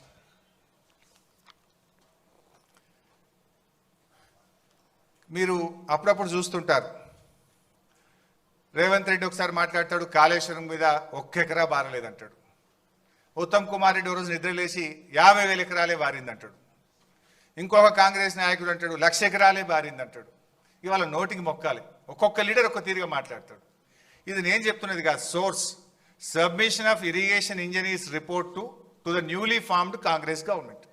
కొత్తగా రాష్ట్రంలో ఏర్పాటైన కాంగ్రెస్ ప్రభుత్వానికి వీళ్ళు కాళేశ్వరం రివ్యూకు పోతే ఇరిగేషన్ డిపార్ట్మెంట్ ఇచ్చిన ప్రజెంటేషన్ కాపీ, ఇది నా సొంత కవిత్వం కాదు, డిపార్ట్మెంటు కాంగ్రెస్ ప్రభుత్వానికి ఇచ్చిన ప్రజెంటేషన్. కాళేశ్వరం ద్వారా అప్పటికి 98,570 ఎకరాలు ఆయకట్టని, ఇది డైరెక్ట్ కాలువల ద్వారా. అదేవిధంగా కాలువల ద్వారా నింపిన 456 చెరువులను నింపడం ద్వారా 40,000 ఎకరాల ఆయకట్టు. ఎస్ఆర్ఎస్పి స్టేజ్ 1, స్టేజ్ 2 నిజాం సాగర్కు 1,67,000 ఎకరాల కొత్త ఆయకట్టు. మొత్తం 3,04,766 ఎకరాల కొత్త ఆయకట్టుకి ఇచ్చాం. అదేవిధంగా స్థిరీకరణ 17,08,230 ఎకరాలు స్థిరీకరణ జరిగింది. అదేవిధంగా కూడవెల్లి, హల్దీ వాగుల ద్వారా ఇందాక కేటీఆర్ గారు చెప్పినట్టు ఆ 2 వాగుల మీద 66 చెక్ డ్యాములు నింపితే 20,576 ఎకరాలకు సాగునీరు అందింది. మొత్తంగా కాళేశ్వరం ప్రాజెక్టు ద్వారా 20,33,572 ఎకరాలకు సాగునీరు అందింది. ఇది వాస్తవం. కానీ ఏం మాట్లాడతారు? 1 ఎకరా బారలేదని ఒకడంటాడు, 50,000 ఎకరాలు బారిందని ఒకడంటాడు, 1,00,000 ఎకరాలు బారిందని ఒకడంటాడు. వాస్తవానికి 20,33,572 ఎకరాలకు అప్పటికే సాగునీరు అందించాం. ఒక సంవత్సరం బాగా సివియర్ డ్రాట్ వస్తే ఎస్ఆర్ఎస్పికి కూడా రివర్స్ పంపింగ్ చేసినాం. మిడ్ మానేర్ నుంచి ఎల్ఎండికి నీళ్లు తెచ్చి ఎల్ఎండి ద్వారా ఎస్ఆర్ఎస్పి స్టేజ్ 1కు, స్టేజ్ 2లో తుంగతుర్తి, సూర్యాపేట, కోదాడ దాకా కూడా కాళేశ్వరం నీళ్లు పంపించి పంటలు కాపాడింది కేసీఆర్ గారి ప్రభుత్వం. సో ఇది అంతా కూడా ఇది వాస్తవమైన రిపోర్ట్. ఇది ఇరిగేషన్ డిపార్ట్మెంట్ ఇస్తున్న రిపోర్ట్. కానీ కాంగ్రెస్ నాయకులు ఎకరం బారలే 50,000 వారింది అనేటువంటి ఒక దుష్ప్రచారం చేస్తున్నారు. ఇది one point. Next, so Godavari నది మొత్తం 1,465 కిలోమీటర్లు ఉంటే మోర్ దెన్ 50%, 750 కిలోమీటర్లు మన తెలంగాణలో ప్రవహిస్తుంది. అయితే ఉమ్మడి ఆంధ్రప్రదేశ్లో కొన్ని జీవోలు ఇచ్చినారు అప్పటి ప్రభుత్వం. మొత్తం అంటే అప్పుడు బచావత్ ట్రిబ్యునల్ ఏం అవార్డు ఇచ్చిందంటే పైన రాష్ట్రాలకు నీళ్లు కేటాయిస్తూ all water belongs to the state of Andhra Pradesh అని చెప్పారు. అంటే అప్పుడు దిగువ రాష్ట్రంగా మనం ఉన్నాం కనుక ఇక మొత్తం నీళ్లు వీలయ్యాయి అని చెప్పిండ్రు. ఆ మొత్తం నీళ్లలో అప్పటి ఆంధ్రప్రదేశ్ ప్రభుత్వం 1,480 టీఎంసీలు కేటాయిస్తే అందులో 969 తెలంగాణకు, 400 మిగతాది 969 కాకుండా మిగతా 500 ఆంధ్రప్రదేశ్కు కేటాయించింది. అంటే ఏ రోజు కూడా మనం 400 టీఎంసీలు కూడా వాడలేదు. అంటే ఏ ప్రాజెక్టులు కూడా కట్టకపోవడం వల్ల దేవాదులు కడితే పనులు జరగలే. మరి అదేవిధంగా ఎస్ఆర్ఎస్పి స్టేజ్ 2కు ఎన్నడూ 1 ఎకరానికి నీళ్లు పోలే. అయితే అప్పుడు తెలంగాణ ఉద్యమం కేసీఆర్ గారి నాయకత్వంలో ఉమ్మడి బాగా ఉధృతంగా జరుగుతూ ఉంటే ఆ తుమ్మిడిహట్టి దగ్గర ప్రాణహిత అనేటువంటి ప్రాజెక్టుకు రాజశేఖర రెడ్డి గారు శంకుస్థాపన చేసిండ్రు. అది కూడా ఆదరబాధగా అప్పుడు జలయజ్ఞం చేసి ఆంధ్రప్రదేశ్లో పోతిరెడ్డిపాడును పెంచి నీళ్లు తీసుకుపోయే ప్రయత్నం, ఆంధ్రప్రదేశ్ పోలవరం కట్టి నీళ్లు తీసుకుపోయే ప్రయత్నంలో తెలంగాణలో కూడా ఏదో ఒకటి స్టార్ట్ చేయాలని ఉద్యమంలో ఆ రోజు ప్రాణహితకు శంకుస్థాపన చేసిండ్రు. నెక్స్ట్ బట్ ఏం జరిగిందో కూడా నేను చెప్తా. ప్రాణహితలో 2007లో ప్రాణహితకు శంకుస్థాపన చేస్తే 2014 వరకు అంటే 8 సంవత్సరాలు కాంగ్రెస్ పార్టీ అధికారంలో ఉంది. ప్రాజెక్టు రూపకల్పన చేసినప్పుడు అప్పుడు అసెంబ్లీ ఎలక్షన్స్ 2009లో ఉండే. 2009 ఎలక్షన్ల ముందు ఒక ప్రాజెక్టుకు 4 జిల్లాల్లో కొబ్బరికాయ కొట్టిండ్రు. కరీంనగర్, మెదక్, ఆదిలాబాద్, రంగారెడ్డి 4 జిల్లాల్లో కొబ్బరికాయ కొట్టి 4 ఏళ్లలో ప్రాజెక్టు పూర్తి చేస్తాం, 4 ఏళ్లలో నీళ్లు ఇస్తామని చెప్పి ఆ రోజు పెద్ద పెద్ద అడ్వర్టైజ్మెంట్లు ఇచ్చి ప్రచారం చేసిండ్రు. సరే 4 ఏళ్లలో ప్రాజెక్టు పూర్తి చేయడం అటుంచండి, కనీసం 4 ఏళ్లలో ప్రాజెక్టుకు అనుమతులు కూడా తేలే. 4 ఏళ్ళు ఇచ్చిపెట్టండి, 8 ఏళ్ళు వాళ్ళే అధికారంలో. 2007 to 14 కేంద్రంలో కాంగ్రెస్ ప్రభుత్వం, మహారాష్ట్రలో కాంగ్రెస్ ప్రభుత్వం, ఆంధ్రప్రదేశ్లో కాంగ్రెస్ ప్రభుత్వం. అప్పుడు ఇదే ఉత్తమ్ కుమార్ రెడ్డి మంత్రిగా ఉన్నాడు, ఇదే కోమటిరెడ్డి వెంకటరెడ్డి మంత్రిగా ఉన్నాడు, ఇదే శ్రీధర్ బాబు మంత్రిగా ఉన్నాడు. కానీ వీళ్ళెవరూ పట్టించుకోలే. 8 ఏళ్లలో కాళేశ్వరం ప్రాజెక్టుకు అసలు అనుమతులు కూడా సాధించినటువంటి పరిస్థితి. తమ్మిడిహట్టి దగ్గర ఎక్కడైతే బ్యారేజ్ కడతామన్నారో దానికి మహారాష్ట్రతో అగ్రిమెంట్ చేయలేదు, మహారాష్ట్ర ప్రభుత్వాన్ని ఒప్పించే ప్రయత్నం చేయలేదు. అసలు అక్కడ ఒప్పుకోకుండా ఎక్కడైతే నిజంగా బ్యారేజ్ ఉందో ఆ బ్యారేజీ నిర్మాణం స్టార్ట్ చేయకుండా ఎక్కడెక్కడో పోయి టనల్లు కాలువలు తవ్వే ప్రయత్నం చేసిండ్రు. అసలు హెడ్ దగ్గర పని స్టార్ట్ చేయలేదు. అదేవిధంగా ఇది కాగ్ రిపోర్ట్. ఆ రోజు కాగ్ ఏం చెప్పిందో కూడా మనం చూస్తే substantial funds given as mobilization advance were blocked with the contractors as recovery thereof could not be affected due to poor progress of works. This way especially so in respect of Pranahita Chevella and Dumugudam Nagarjun Sagar tail ponds. అంటే CAG కూడా ఆ రోజు కాంగ్రెస్ ప్రభుత్వం యొక్క పనిని తప్పుపట్టింది. అందులో కింద ఒక దగ్గర ప్రాణహిత చెవెల్ల 1052 కోట్లు మొబిలైజేషన్ అడ్వాన్స్ ఇచ్చిండ్రు అని చెప్పి ఆ రోజు కాగ్ తప్పుపట్టింది. వాస్తవానికి ఇది 2012 రిపోర్ట్. కానీ మొత్తంగా 2014 వరకు వాళ్ళు ఇచ్చిన మొబిలైజేషన్ అడ్వాన్స్ ఎంత అంటే 2328 కోట్లు. సర్వే అండ్ మొబిలైజేషన్ అడ్వాన్స్ పేరు మీద 2009 ఎన్నికల ముందు కాంట్రాక్టర్లకు ఇచ్చిండ్రు, జేబులు నింపుకున్నారు. 2014 ఎన్నికల ముందు కాంట్రాక్టర్లకు ఇచ్చిండ్రు, జేబులు నింపుకున్నారు. పని మాత్రం జరగలేదు. 2328 కోట్లు సర్వే మొబిలైజేషన్ అడ్వాన్స్ పేరు మీద కాంట్రాక్టర్లకు పనులు చేయకుండా అడ్వాన్స్ ఇచ్చి అవినీతికి పాల్పడ్డది ఆనాటి కాంగ్రెస్ ప్రభుత్వం. ఆనాటి కాంగ్రెస్ ప్రభుత్వంలో వీళ్ళే మంత్రులు శ్రీధర్ బాబు, ఉత్తమ్ కుమార్ రెడ్డి, కోమటిరెడ్డి వెంకటరెడ్డి. ఆనాడు రేవంత్ రెడ్డి తెలుగుదేశంలో ఉండి విమర్శలు చేసిండు, జలయజ్ఞం కాదు ధనయజ్ఞం అని మాట్లాడిండు. కానీ ఇవాళ ఆయన్నే దాన్ని వెనకేసుకొస్తున్నటువంటి పరిస్థితి ఉంది. సో అట్లా మొబిలైజేషన్ అడ్వాన్స్ ఇచ్చిండ్రు. ఇకపోతే వాస్తవానికి ఈ మధ్య ఉత్తమ్ కుమార్ రెడ్డి మాట్లాడిండు, మీరు కూడా చూసి ఉంటారు. ప్రాణహిత చేవేలకు మేము 10,000 కోట్లు ఖర్చు పెట్టినాం, ఇక జర్ర 20,000 ఖర్చు పెట్టి అయిపోతుండే అని మాట్లాడుతుంటాడు. ఆయన మాట్లాడినాక నేను లెక్కలు తీసి మొత్తం చూస్తే 8 ఏళ్ల కాలంలో ప్రాజెక్టుకు అనుమతులు సాధించలేదు. మొత్తం ల్యాండ్ ఎక్విజిషన్ కావచ్చు, వ్యాప్కోస్కు కావచ్చు, పనులకు కావచ్చు, మొత్తం కలిసి కాంగ్రెస్ ప్రభుత్వం పెట్టిన ఖర్చు కేవలం 3,700 కోట్లు. అంటే ఇప్పుడు గోబల్స్కు తాత అయిపోయింది ఉత్తమ్ కుమార్ రెడ్డి. అన్ని అబద్ధాలే. 10,000 కోట్లు ప్రాణహిత మీద ఖర్చు పెట్టినా అన్నాడు. వాస్తవానికి 8 ఏళ్లలో ప్రాణహిత చేవెళ్ల మీద కాంగ్రెస్ ఖర్చు పెట్టింది 3,700 కోట్లు మాత్రమే. 3,700 చెప్తున్నది ఏంది? 10,000 కోట్లు ఖర్చు పెట్టామని ఉత్తమ్ కుమార్ రెడ్డి గారు చెప్తున్నారు. అంటే అది కూడా ఒక సత్యదూరమైనటువంటి విషయం. నెక్స్ట్, ప్రాజెక్ట్ కాస్ట్ పెరిగిందని మన మీద బద్నాం చేస్తుండ్రు. 2007లో 17,875 కోట్లకు మొదలు జీవో ఇచ్చిండ్రు.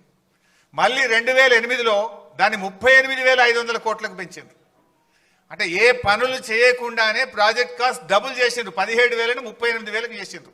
ఆ చూడండి పైన జీవో నంబర్ 114 ఉంది, అది 17,000 కోట్లు. కింద ఇంకొక జీవో 38,500 కోట్ల రూపాయలకు పెంచిండ్రు. ఢిల్లీకి 2012లో పంపిండ్రు అనుమతుల కోసం, అప్పుడు 40,000 కోట్లకు పెంచిండ్రు. అంటే 17,000 నుంచి 40,000 కోట్లకు ప్రాజెక్ట్ కాస్టు కాంగ్రెస్ హయాంలోనే పెరిగింది. ఆ రోజు ఏ పనులు చేయకుండానే 40,000 కోట్లకు పెంచిండ్రు. మరి ఇందాక చెప్పిన పాయింట్ 10,000 ఖర్చు పెట్టినామన్నారు, అన్ని కలిపి వాళ్ళు పెట్టింది 3,780 కోట్లు మాత్రమే. సో ఇట్లా ప్రాజెక్ట్ కాస్టు 17,000 నుంచి 40,000 కోట్లకు కాంగ్రెస్ హయాంలోనే పెరిగింది. బట్ ఆ 40,000 కోట్లది కూడా ఎందుకు పెరిగిందో నేను ముందు ఎక్స్ప్లెయిన్ చేస్తా. నెక్స్ట్. సో బేసికల్లీ ఒక విషయం పదే పదే వస్తుంటుంది బయట. ఏమొస్తుంది? తమిడిహెట్టి దగ్గర ప్రాజెక్ట్ కడితే గ్రావిటీ ద్వారా నీళ్ళు వస్తుండే, తమిడిహెట్టి దగ్గరనే ప్రాజెక్టు కడితే 40,000 కోట్లకే అయిపోతుండే, వీళ్ళు కమిషన్ల కోసం ప్రాజెక్టును మార్చిండ్రు అని ఒక బురద జల్లే ప్రయత్నం బీఆర్ఎస్ మీద చేస్తుండ్రు. అసలు ఎందుకు మార్చినాం? తమిడిహెట్టి దగ్గర మనం ప్రయత్నం చేసినామా లేదా? అసలు తమ్మిడిహెట్టి నుంచి మేడిగడ్డకు మార్చాల్సిన అవసరం ఏంటి? ఇది నేను ఫ్యాక్ట్స్తో, ఆధారాలతో సహా ఒక్కసారి మీకు వివరించే ప్రయత్నం చేస్తాను. అసలు ఎందుకు మారాల్సి వచ్చింది? ముందే మనం డైరెక్ట్గా మార్చినామా? ఎప్పుడు అసలు మార్చే నిర్ణయం తీసుకున్నాం? ఏ పరిస్థితుల్లో నిర్ణయం తీసుకున్నాం? ఆ నిర్ణయం తీసుకున్నది ఎవరు? ఆ నిర్ణయం ఎందువల్ల తీసుకోవాల్సి వచ్చిందో I will try to explain. First of all, మన గవర్నమెంట్ 2 జూన్ 2014 ఏర్పడ్డది. మీరు చూస్తే 23 జూలై 2014, అంటే గవర్నమెంట్ ఏర్పడ్డ నెల 15 రోజుల్లోనే, that is our commitment. KCR గారు నన్ను నువ్వు మహారాష్ట్రకు వెళ్ళు, తమిడిహెట్టి దగ్గర బ్యారేజ్ కట్టుకుందాం, వాళ్ళు ఎన్ని డబ్బులు అడుగుతాను ఇద్దాం, నువ్వు పోయి వాళ్ళని ఒప్పించండి అని చెప్పి కేసీఆర్ గారు ఆ రోజు నీటిపారుదల శాఖ మంత్రిగా ఉన్న నన్ను, మన సలహాదారుడిగా ఉన్న ఆర్ విద్యాసాగర్ రావు గారిని ఇంజనీర్ల బృందం తీసుకొని వెళ్ళండి అని ఆదేశించారు. సో గవర్నమెంట్ ఏర్పడ్డ 45 డేస్కు ఐ వెంట్ టు మహారాష్ట్ర. ఆ రోజు మహారాష్ట్రలో కాంగ్రెస్ గవర్నమెంట్ ఉంది. ఆ కాంగ్రెస్ గవర్నమెంట్లో ఇరిగేషన్ మినిస్టర్ హసన్ ముషరఫ్ గారు మహారాష్ట్ర నీటిపారుదల శాఖ మంత్రి. మేము అపాయింట్మెంట్ తీసుకొని ఆయన దగ్గరికి వెళ్ళి కలిసి మాట్లాడి మేము గత ఆంధ్రప్రదేశ్ లాగా మీతో కొట్లాడము, మా ముఖ్యమంత్రి గారు మీకు చెప్పమన్నారు, మీతో కలిసి పనిచేస్తాము, మీకు మా సహకారం అందిస్తాం, మీరు మాకు సహకారం అందించండి, మహారాష్ట్రలో ముంపు గురయ్యే భూమికి మీరు ఏ ధర నిర్ణయిస్తే ఆ ధర, మీరు ఎన్ని పైసలు అడిగితే అన్ని పైసలు ఇస్తాం, మా ఉద్యమమే నీళ్ళ నుంచి పుట్టింది, మా పోరాటమే నీళ్ళ కోసం జరిగింది, మా ప్రాంతంలో రైతుల ఆత్మహత్యలు జరుగుతున్నాయి, మేము తొందరగా ఇది కట్టుకోవాలనుకుంటున్నామని వి ప్లీడెడ్ దెమ్ లైక్ ఎనీథింగ్, బతిలాడినాం అన్ని రకాలుగా. ఆయన మాట్లాడుతూ ఒక విషయం చెప్పారు. ఆయన మాట్లాడుతూ, చూడు భాయ్ సాబ్, ఇంకొక 6 నెలల్లో మాకు ఎలక్షన్ ఉంది, మహారాష్ట్రలో అప్పుడు అసెంబ్లీ ఎలక్షన్స్ ఇంకా 6 నెలలు ఉంది, అయినా మేము ఎట్లా ఒప్పుకుంటాము? 8 సంవత్సరాల నుంచి కూడా మేము స్పష్టంగా మీకు చెప్తూ వచ్చినాం, 152 మీటర్ల ఎత్తులో మేము తమ్మిడిహట్టి దగ్గర బ్యారేజ్ కట్టడానికి ఒప్పుకోము అని చాలాసార్లు మేము మీ ప్రభుత్వానికి చెప్పినాము. చెప్పడమే కాదు, మా ముఖ్యమంత్రి గారు మీ ముఖ్యమంత్రి గారికి లేఖ రాసిండ్రు అని ఆ లేఖ కాపీ ఇచ్చిండు నా చేతికి. ఏం రాసిండ్రు ఆ లేఖల మీరే చూడొచ్చు. చాలా స్పష్టంగా అందులో ఆనాడు మహారాష్ట్ర ముఖ్యమంత్రిగా ఉన్నటువంటి పృథ్వీరాజ్ చౌహాన్ గారు మన ముఖ్యమంత్రి కిరణ్ కుమార్ రెడ్డి గారికి లేఖ రాయడం జరిగింది. ఆ లేఖలో ఆయన చాలా స్పష్టంగా ఏం చెప్పిండంటే, it is also requested that Andhra Pradesh government should not proceed with unilaterally decided layouts and control levels. It may lead to unfruitful expenditure. మీరు సొంతగా మీరే 152 మీటర్ల ఎత్తని మీరే నిర్ణయించుకొని మీరే పనులు ప్రారంభించి మీరు ముందుకు పోతా ఉన్నారు. మీరు అట్లా చేస్తే మీరు పెట్టే ఖర్చంతా కూడా వృధా అవుతుంది, జాగ్రత్త అని చెప్పి మా ముఖ్యమంత్రి గారు మీ ఆనాటి ముఖ్యమంత్రికి లేఖ రాసిండ్రు. ఈ లెటర్ చదువుకోండి అని నా చేతిలో పెట్టిండు. అరే భాయ్ సాబ్, మరి ఎట్లా పనులు అయిపోయినాయి, ఆల్రెడీ ప్రాజెక్ట్ స్టార్ట్ అయింది, మరి మాకు ఇబ్బంది అవుతుంది అని మేము చాలా రకాలుగా రిక్వెస్ట్ చేసినాం. రిక్వెస్ట్ చేస్తే ఆయన ఒక మాట అన్నాడు ఆ రోజు, ఇక 6 నెలలు అయితే ఎలక్షన్ ఉంది భాయ్ సాబ్, 7 ఏళ్ళు ఒప్పుకునే వాళ్ళం ఇప్పుడు ఒప్పుకుంటాం ఎలక్షన్లు కూడా, మా దగ్గర ఆల్రెడీ పెద్ద ఉద్యమాలు అవుతున్నాయి మహారాష్ట్రలో, మహారాష్ట్ర మునిగిపోయి తెలంగాణకు నీళ్ళు ఇస్తారని చెప్పి ఉద్యమాలు అవుతున్నాయి, మేము ఇప్పుడు ఒప్పుకునే పరిస్థితి లేదు, ఏదైనా ఉంటే ఎలక్షన్ అయినాక రాండి, మేము మళ్ళీ గెలిస్తే అప్పుడు మాట్లాడుకుందాం, కానీ ఇప్పుడు ఇక మాట్లాడేది లేదు పోనని ఎలగొట్టాడు. సరే అట్లెందుకు బైసాబ్, ఇంజనీర్లు అయితే మాట్లాడతారు, ప్రయత్నం చేయండి అంటే ఓకే డిపార్ట్మెంట్స్ మాట్లాడుకోండి, కానీ ఫైనల్ డెసిషన్ మాత్రం ఆఫ్టర్ ఎలక్షన్స్ అన్నాడు. సరే తదనంతరం 16 జూలై ఆగస్టులో ఒక మీటింగ్ అయింది, 4th ఫిబ్రవరి ఇంకొక మీటింగు, ఇంజనీర్స్ లెవెల్లో సెక్రటరీస్ లెవెల్లో మీటింగ్స్ జరిగినాయి. 16/8/2014 నాడు ఆర్ విద్యాసాగర్ రావు గారి నేతృత్వంలో మళ్ళొక్కసారి కూడా మీటింగ్ అయి 152 మీటర్ల ఎత్తులో మేము కట్టుకుంటాము, మీరు ఎంత డబ్బు అడిగినా ఇస్తామని చెప్పి విద్యాసాగర్ రావు గారు కూడా ఇంకొక మీటింగ్లో కూడా చెప్పారు. ఇన్ని మీటింగ్స్ జరిగినాయి. నెక్స్ట్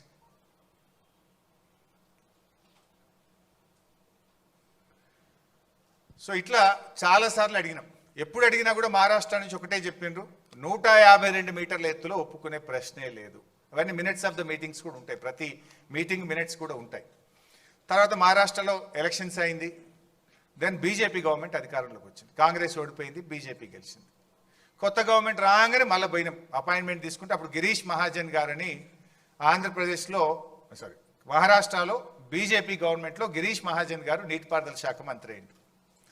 దెన్ ఆయన దగ్గరికి అపాయింట్మెంట్ తీసుకొని 23 డిసెంబర్ 2014 ఆ రోజు మళ్ళీ వెళ్ళి ఆయన కూడా కలిసాం. కలిసి గిరీష్ మహాజన్ గారిని రిక్వెస్ట్ చేస్తే ఆయన అన్నాడు, చూడు బైసాబ్, ఇది పాలసీ డెసిషన్, మంత్రులుగా మనం మాట్లాడుకునేది కాదు.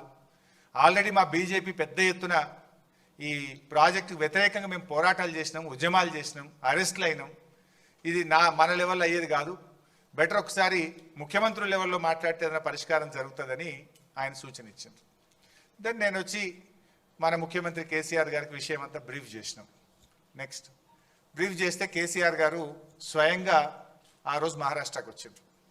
ఆ డేట్ చూస్తే మీకు గుర్తొస్తుంది, 17th ఫిబ్రవరి 2015. ఆ రోజు కేసీఆర్ గారు బర్త్డే. తన బర్త్డే కూడా పట్టించుకోకుండా, ముఖ్యమంత్రి అయిన తర్వాత జరిగిన ఫస్ట్ బర్త్డే, తన బర్త్డేను కూడా పట్టించుకోకుండా నిజమైన జన్మదినం మహారాష్ట్రను ఒప్పిస్తే నా నిజమైన జన్మదినం అనుకొని బర్త్డే రోజు మహారాష్ట్రకు వచ్చాడు. మహారాష్ట్రకు వచ్చి ఆ రోజు అక్కడ ముఖ్యమంత్రి గారు అదే రోజు అపాయింట్మెంట్ ఇచ్చిండు. ఆయన అపాయింట్మెంట్ ఇచ్చినాడే నా బర్త్డే తర్వాత, కానీ ముందు ఆయన అపాయింట్మెంట్ ఇచ్చాడు, పోదాంపా అని మమ్మల్ని అందరిని తీసుకొని అటుపోయింది. లక్కీలీ తెలంగాణ బిడ్డ ఆర్ విద్యాసాగర్ రావు గారు, సిహెచ్ విద్యాసాగర్ రావు గారు మహారాష్ట్ర గవర్నర్గా ఉన్నారు. ఆయన ఆశీస్సులు కూడా ఉంటాయి, తెలంగాణ బిడ్డనే ఉన్నాడు కదా అని ఆయనను కూడా బతిలాడి సిహెచ్ విద్యాసాగర్ రావు గారి సమక్షంలోనే కేసీఆర్ గారు మరి మహారాష్ట్ర ముఖ్యమంత్రి ఫడ్నవీస్ గారిని కలిసి రిక్వెస్ట్ చేసినాం. చాలా రిక్వెస్ట్ చేసిన కేసీఆర్ గారు, మన తెలంగాణ ఉద్యమ చరిత్ర, మన పోరాటము, తెలంగాణకు ఉమ్మడి ఆంధ్రప్రదేశ్లో జరిగిన అన్యాయము, రైతుల ఆత్మహత్యలు, కరువు, బాధలన్నీ కూడా వివరించి ఈ ప్లీడెడ్ లైక్ ఎనీథింగ్. ఆల్మోస్ట్ 45 నిమిషాలు కేసీఆర్ గారు తన ప్రసంగంలో మహారాష్ట్ర ప్రభుత్వాన్ని, మహారాష్ట్ర ముఖ్యమంత్రి గారిని పలు విధాలుగా కోరడం జరిగింది. అన్నీ విన్న తర్వాత ఫడ్నవీస్ గారు మాట్లాడుతూ, చూడు బైసాబ్, నేను ఈ ప్రాజెక్టుకు వ్యతిరేకంగా పోరాటం చేసిన, మహారాష్ట్రలో నేను విదర్భ ప్రాంత నాయకుడిని, విదర్భ ప్రాంతం నుంచే ఎమ్మెల్యేగా ఉన్నాను. ఈ ప్రాజెక్టుకు వ్యతిరేకంగా నేను ఉద్యమాలు చేసినా, పాదయాత్రలు చేసినా, నేను అరెస్ట్ అయినటువంటి వ్యక్తిని, పోరాటం చేసిందే నేను. 8 ఏళ్ళు కాంగ్రెస్ వాళ్ళు ఒప్పుకోండి, ఇప్పుడు నేనెట్లా ఒప్పుకోగలుగుతా? ఇది సాధ్యమయ్యే పని కాదు. 152 మీటర్ల ఎత్తున నేను ఒప్పుకోనని కరాఖండిగా ఆ మీటింగ్లో ఫడ్నవీస్ గారు మనకు స్పష్టంగా చెప్పారు. అప్పుడు ఏం చేయాలి ఒక బాధ్యత అయితే ముఖ్యమంత్రి? మహారాష్ట్రలో కాంగ్రెసు, ఏపీలో కాంగ్రెసు, ఢిల్లీలో కాంగ్రెస్, 3 చోట్ల కాంగ్రెస్ గవర్నమెంట్ ఉండి 8 ఏళ్లలో వాళ్ళు ఒప్పించలేకపోయింది. మనము కాంగ్రెస్ ప్రభుత్వం 6 నెలలు ఉంటే వాళ్ళని బతిలాడినాం, కొత్తగా వచ్చిన బీజేపీ ప్రభుత్వాన్ని బతిలాడినాం, ఇద్దరిని రిక్వెస్ట్ చేసినాం, మాకు అవకాశం ఇవ్వండి, మీరు ఎంత డబ్బు అడిగినా ఇస్తాము అని. వాళ్ళు సమస్య లేదు. ఫడ్నవీస్ గారు ఒక మాట అన్నారు, ఇప్పుడు నిన్నటిదాకా కాంగ్రెస్ గవర్నమెంటే ఉండే, వాళ్ళు ఒప్పుకోలేదు, పోరాటం చేసింది నేను, ఇప్పుడు నేను ముఖ్యమంత్రి కాగానే పర్మిషన్ ఇస్తే రాజకీయంగా నాకు ఈ రాష్ట్రంలో ఎంత దుమారం చెలరేగుతుందో ఒక్కసారి ఆలోచించండి. నా జాగలుండి మీరు ఆలోచించండి. ధర్నాలు చేసింది నేను, పాదయాత్రలు చేసింది నేను, అరెస్ట్ అయింది నేను, 8 ఏళ్ళు కాంగ్రెస్ వాడు అనుమతి ఇవ్వలే కానీ బీజేపీ వాడు రాగానే ఇచ్చిందంటే మహారాష్ట్రలో నా పరిస్థితి ఏందో మీరు ఆలోచించండి బైసాబ్, ఇది అయ్యే పని కాదు అని చెప్పారు. వాస్తవానికి విద్యాసాగర్ రావు గారు కూడా చాలా రిక్వెస్ట్ చేశారు, మా తెలంగాణ కరువు ప్రాంతం కొద్దిగా ఆలోచించండి అని. ఒక గవర్నర్గా అక్కడ ముఖ్యమంత్రి గారిని కూడా పాపం ఆయన కూడా కొంత ప్రయత్నం చేశారు ఆ మీటింగ్లో, because I was present in that meeting. అన్ని రకాలుగా ప్రయత్నం జరిగినా నో అని చెప్పారు. బట్ మీన్ వైల్ ఏం జరిగిందో next.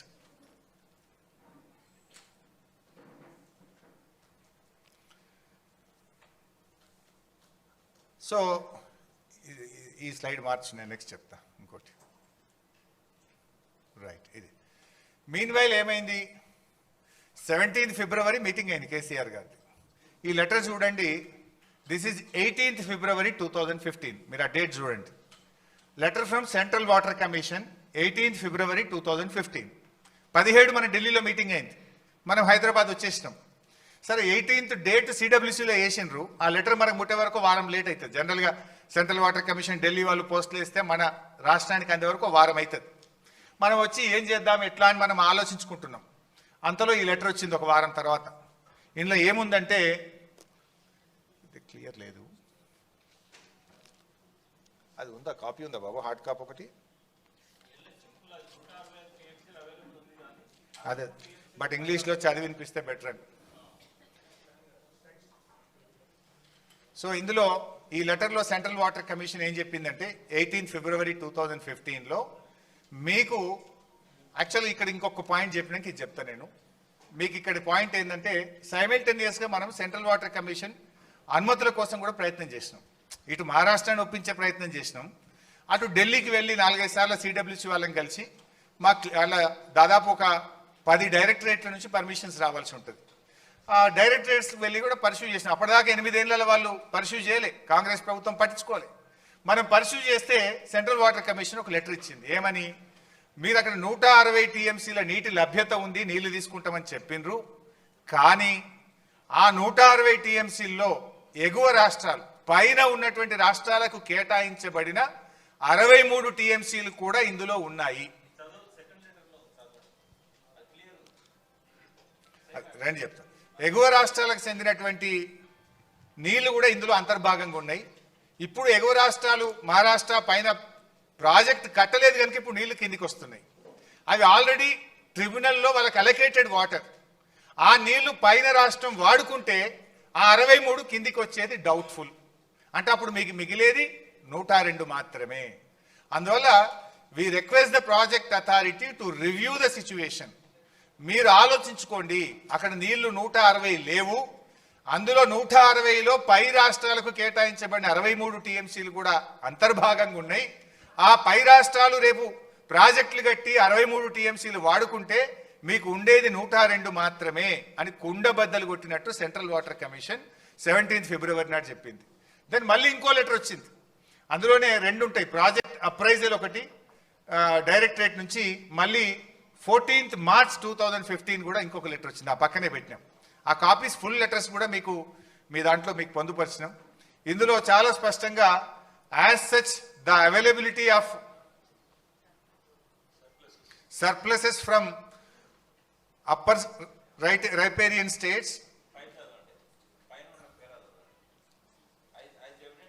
as evident from detailed water availability studies carried out the project authority and the office in last few years, the net water available at the barrage location is about 165 TMC at 75% dependability, which includes pursued surpluses from the share of upper states, assuming the utilization of upper states limited to 75% availability of 63 TMC.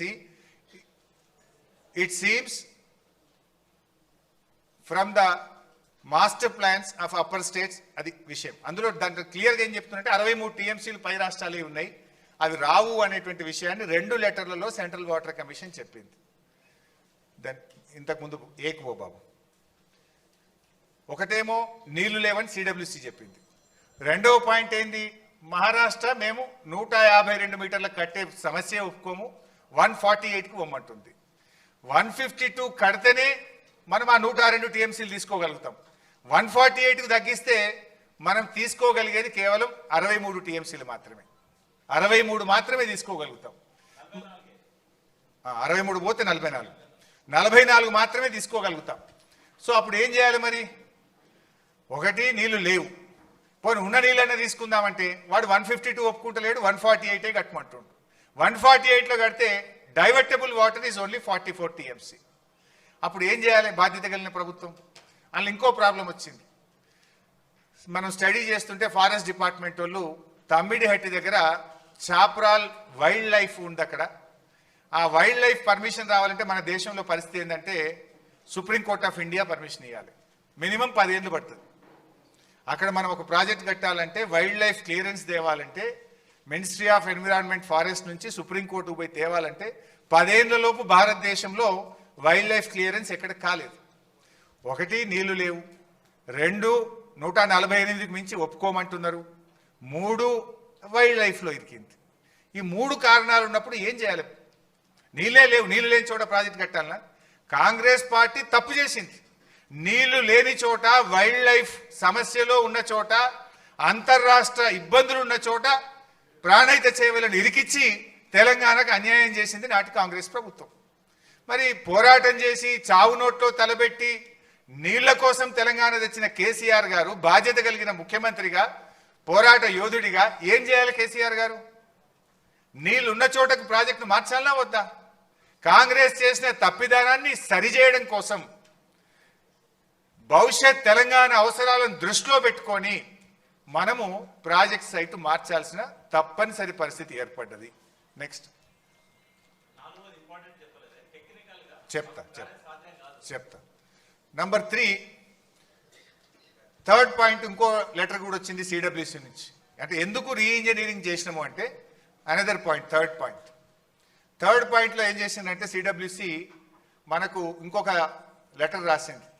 ఏం రాసింది అంటే మీరు 160 TMCలతోని 16 లక్షల ఎకరాలు అప్పుడు ఆ రోజు ప్రతిపాదించింది. 16 లక్షల ఎకరాలకు నీళ్లు ఇవ్వాలంటే మీరు పెట్టిన రిజర్వాయర్లు సరిపోవు, బ్యారేజీలు సరిపోవు, సిస్టమ్ నడపలేరు. మినిమం స్టోరేజ్ ఉండాలంటే మీరు కొత్త రిజర్వాయర్లు నిర్మించండి, అవసరమైతే ఉన్న చెరువుల సామర్థ్యం పెంచండి, ఆర్టిఫిషియల్ రిజర్వాయర్స్ కట్టైనా సరే మీరు నీటి సామర్థ్యం, నిల్వ సామర్థ్యాన్ని పెంచండి అని చెప్పి సెంట్రల్ వాటర్ కమిషన్ మరొక లెటర్ కూడా మనకు రాయడం జరిగింది. నెక్స్ట్, అప్పుడు మన గవర్నమెంట్ ఏం చేద్దాము అని చెప్పి మేడిగడ్డ మనమే నిర్ణయించినాం, కేసీఆర్ గారు నిర్ణయించిండ్రు అని కూడా మన మీద బురద చల్లుతూ ఉంటారు. సో అసలు ఎందుకు మార్చాల్సి వచ్చిందో ఇప్పుడు మీకు అర్థమైంది. పాయింట్ నెంబర్ 1 నీళ్లు లేవు, పాయింట్ నెంబర్ 2 మహారాష్ట్ర ఒప్పుకుంటలేదు, పాయింట్ నెంబర్ 3 అక్కడ వైల్డ్ లైఫ్ ఉంది, పాయింట్ నెంబర్ 4 మీరు పెట్టిన రిజర్వాయర్ల సామర్థ్యం సరిపోదు కనుక మీరు ఆ రిజర్వాయర్లను సామర్థ్యం పెంచుకోండి. ఈ 4 కారణాలు చెప్పారు. ఇది మీరు చెప్పలే, నేను చెప్పలే, మన రాష్ట్ర ఇంజనీర్లు చెప్పలే, కేంద్ర జలవనరుల సంఘం చెప్పింది. అప్పుడు మనం ఏం చేద్దాము అని కేంద్ర ప్రభుత్వ సంస్థ, ఇది వ్యాప్కోస్ అనేటువంటిది సెంట్రల్ వాటర్ కమిషన్ యొక్క సబ్సిడరీ ఆర్గనైజేషన్. అది కేంద్ర ప్రభుత్వ సంస్థ వ్యాప్కోస్. ఈ దేశంలో అత్యున్నతమైనటువంటి సర్వే ఏజెన్సీ ఏదన్నా ఉంది అంటే అది వ్యాప్కోస్. ఆ వ్యాప్కోస్ కూడా ఎందుకు ఇచ్చినాము అంటే ఆనాడు ప్రాణహిత చేవెళ్ల ప్రాజెక్టు కూడా వ్యాప్కోస్కే అప్పటి కాంగ్రెస్ ప్రభుత్వం ఇచ్చింది. సో ఆల్రెడీ దీని మీద అవగాహన ఉంది, వాళ్ళైతే క్లారిటీ ఇస్తారని చెప్పి వ్యాప్కోస్కు ఆ రోజు కేసీఆర్ గారు పిలిచి మరి మాకు ఇట్లా నీళ్లు లేవు అని చెప్పి సిడబ్ల్యూసీ లెటర్ రాసింది. మరి ఎక్కడ కట్టుకుంటే నీళ్లు వస్తాయి, ఏం చేస్తే బాగుంటుంది, మాకు ప్రత్యామ్నాయం సూచించండి అని చెప్పి మనము జీవో నంబర్ 40 ద్వారా వ్యాప్కోస్ను ఆథరైజ్ చేస్తూ ప్రత్యామ్నాయ స్థలం చూపించమని అడిగాం. అది జీవో, ఇది మన ఇది. నెక్స్ట్, దీనికంటే ముందు అయితే ఈ వ్యాప్కోస్కు సంబంధించి వాళ్ళు సర్వే చేసిన లాడార్ సర్వే అని, అప్పుడు డిఫెన్స్ నుంచి పర్మిషన్ తీసుకొని ప్రత్యేకంగా లైడార్ సర్వే చేసి వ్యాప్కోస్ వాళ్ళు మనకు ఇక్కడ ఈ ప్రాజెక్ట్ కడితే బాగుంటుంది అని చెప్పి ప్రాథమిక నివేదిక ఇచ్చిండ్రు, ఒక ప్రిలిమినరీ రిపోర్ట్ ఇచ్చిండ్రు. ఆ ప్రిలిమినరీ రిపోర్ట్ బేస్ చేసుకొని కేసీఆర్ గారు 2 కమిటీలు వేసిండ్రు. ఒకటేమో క్యాబినెట్ సబ్ కమిటీ, ఒకటేమో రిటైర్డ్ ఇంజనీర్స్, మన రాష్ట్రంలో అనుభవజ్ఞులైనటువంటి రిటైర్డ్ ఇంజనీర్లతోని వారితో కూడా ఒక కమిటీ వేసిండ్రు. వేసి మీరు స్టడీ చేయండి ఇట్లా వచ్చింది అని చెప్తే అప్పుడు నేను నీటిపారుదల శాఖ మంత్రిగా చైర్మన్గా ఉంటుంది, ఈటల రాజేందర్ గారు ఫైనాన్స్ మినిస్టర్గా వారు సభ్యులుగా ఉన్నారు, తుమ్మల నాగేశ్వరరావు గారు గతంలో వారు నీటిపారుదల శాఖ మంత్రిగా పనిచేసింది కనుక అనుభవజ్ఞులు కనుక వారిని కూడా కమిటీలో వేయడం జరిగింది. సో మేము ముగ్గురము మన డిపార్ట్మెంట్లో ఉండేటువంటి ఇంజనీర్స్తో డిస్కస్ చేసి వ్యాప్కోస్ యొక్క ప్రాథమిక నివేదికను చూసి మొత్తంగా ఓవరాల్గా సిచ్యువేషన్ అంతా అసెస్ చేసి ఆ రోజు క్యాబినెట్ సబ్ కమిటీ ఇచ్చిన recommendation construction of barrage across Pranahita at 148, తర్వాత construction of barrages across Godavari below the confluence of river Pranahita at Medigadda near Kaleshwaram అని ఇట్లా construction of 2 more barrages between Medigadda and Sripada Yellampalli, that is Annaram and Sundilla. ఇది cabinet sub committee recommendation ఇచ్చింది. అంటే ఈ cabinet sub కమిటీకి దేని మీద ఆధారంగా రికమెండేషన్ ఇచ్చింది?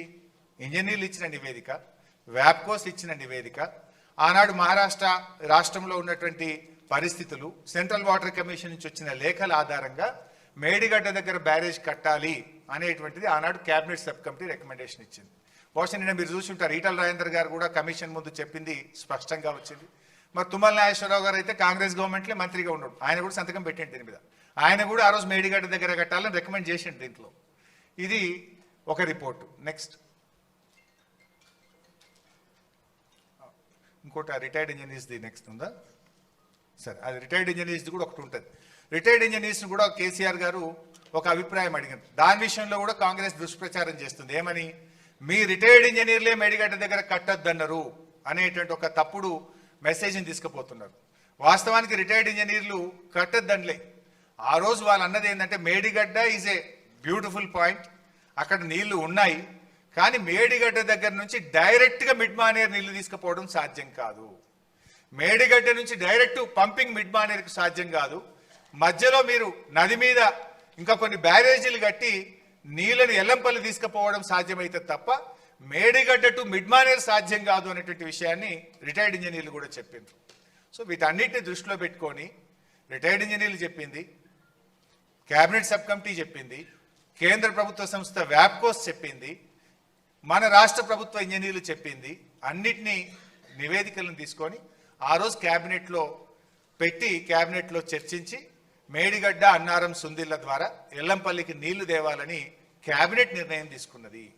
ఆ క్యాబినెట్ నిర్ణయానికి వ్యాప్కోస్ ఇచ్చిన నివేదిక, రిటైర్డ్ ఇంజనీర్లు ఇచ్చిన నివేదిక, మన రాష్ట్ర ప్రభుత్వ ఇంజనీర్లు ఇచ్చిన నివేదిక ఆధారంగా నిర్ణయం జరిగింది తప్ప దాంట్లో ఎవరో ఒకరిగా చేసినటువంటి నివేదిక కాదు. అది ఒకటి క్లారిఫై. అంటే చాలాసార్లు కూడా మనం ఏదో రీఇంజనీరింగ్ ఎందుకు చేయాల్సి వచ్చింది?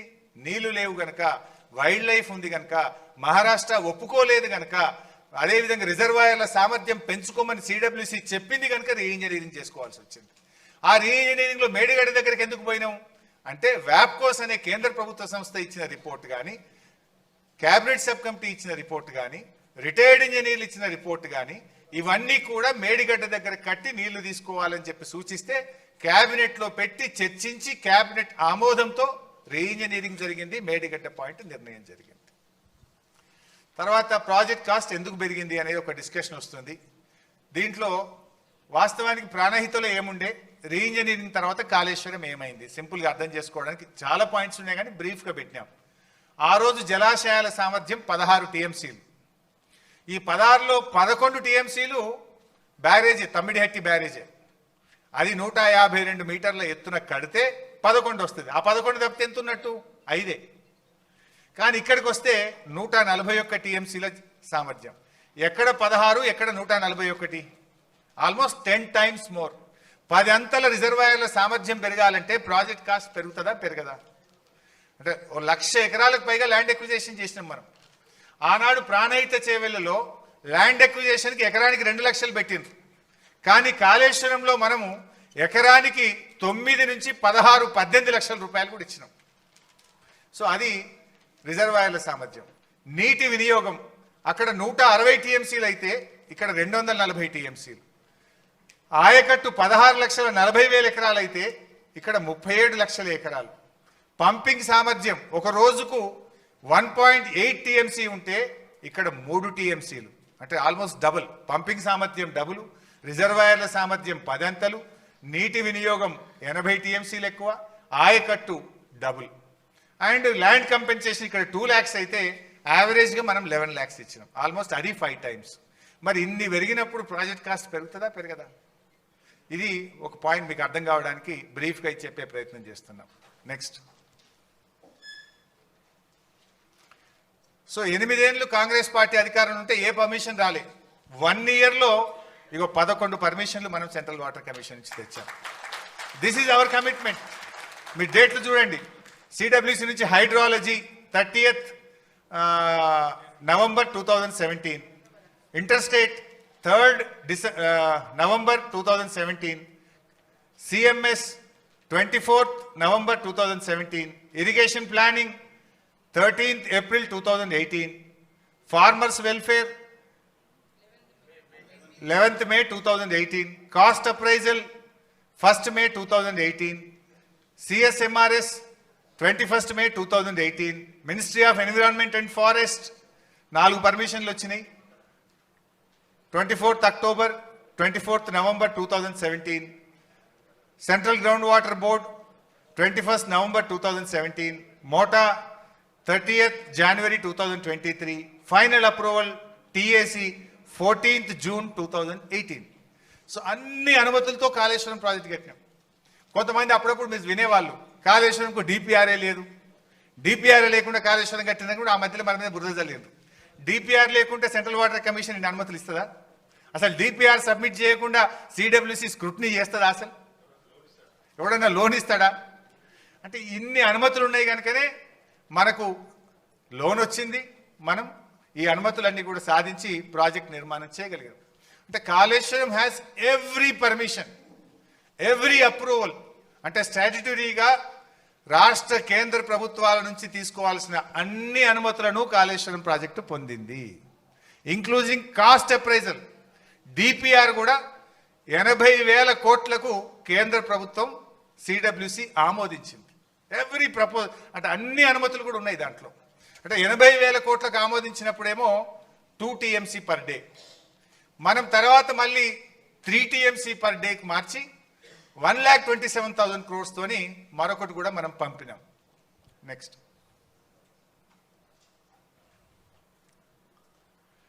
సో రీఇంజనీరింగ్తో గోదావరి నది ఎట్లా సజీవమైంది అనేది కూడా మనం చెప్పినాం. Sriram Sagar 74 kilometers back water, Sadarmat 17 kilometers, Yellampalli 36 kilometers, Annaram barrage 32 kilometers, Sundilla 31 kilometers, Medigadda barrage 42 kilometers, మనం కట్టిన సమ్మక్క బ్యారేజ్, ఇది దేవాదుల ప్రాజెక్టుకు ఉపయోగపడే సమ్మక్క బ్యారేజ్తో 30 kilometers, సీతమ్మ సాగర్తో 50 kilometers. అంటే తెలంగాణలో 750 kilometers గోదావరి నది ప్రవహిస్తే 365 రోజులు all along the year 312 kilometers Godavari నది సజీవంగా ఉండేటట్టుగా బీఆర్ఎస్ ప్రభుత్వం చేసిన కృషి వల్ల అది సాధ్యమైంది. దానివల్ల ఏమైంది? 312 kilometers ఎప్పుడు చూసినా నీళ్ళే ఉంటాయి. దాంతో మీ గ్రౌండ్ వాటర్ పెరుగుతుంది, ఫిషింగ్ యాక్టివిటీ పెరుగుతుంది, అనేక రకాలుగా రాష్ట్రానికి మేలు జరిగే విధంగా మనం ఇట్లా ఈ రాష్ట్రాన్ని ముందు చూపుతో తీసుకుపోయినటువంటి విషయం. నెక్స్ట్ ప్రాజెక్ట్ కాస్ట్ పెరిగింది అని కొంతమంది మాట్లాడుతున్నారు. ఐ కెన్ ఛాలెంజ్, మన రాష్ట్రంలోనే కాదు ఈ భారతదేశంలో ఎస్టిమేటెడ్ కాస్ట్తో ఒక్క ప్రాజెక్ట్ కూడా ఈ భారతదేశంలో ఇప్పటిదాకా పూర్తి కాలేదు. There is no project in the country. కానీ మన స్టేట్నే మీకు ఎగ్జాంపుల్గా చెప్పే ప్రయత్నం చేస్తున్నా. అంటే వీళ్ళు ఏం చేస్తుండ్రు, కాళేశ్వరం ప్రాజెక్ట్ కాస్ట్ పెరిగింది, పెంచిండ్రు అని చెప్తున్నారు. అసలు ఈ దేశంలో, ఈ రాష్ట్రంలో అతి తక్కువ పెరిగిన ప్రాజెక్ట్ కాస్ట్తో పూర్తి చేసిన project that is one and only project Kaleshwaram project. Nagarjuna Sagar 1954లో 122 కోట్లతో అంచనా వేసి ఎస్టిమేట్ చేసి పనులు స్టార్ట్ చేసిండ్రు. పూర్తయ్యే నాటికి 1183 కోట్లు, అంటే 9 రెట్లు పెరిగింది ప్రాజెక్ట్ కాస్ట్. 122 1183 కోట్లు అయింది. శ్రీరామ్ సాగర్ 40 కోట్లతో స్టార్ట్ అయితే 4300 కోట్లు అయింది. అది అంటే 107 times 107 రెట్లు పెరిగింది శ్రీరామ్ సాగర్ ప్రాజెక్ట్. జూరాల, మహబూబ్నగర్లో కట్టిన జూరాల 70 కోట్లతో స్టార్ట్ అయితే పూర్తయ్యేసరికి 1815 కోట్లు, అంటే 25 రెట్లు పెరిగింది జూరాల. పులిచింతల 565 కోట్లతో స్టార్ట్ చేస్తే 1816 కోట్లు, 3.2 times ప్రాజెక్ట్ కాస్ట్ పెరిగింది.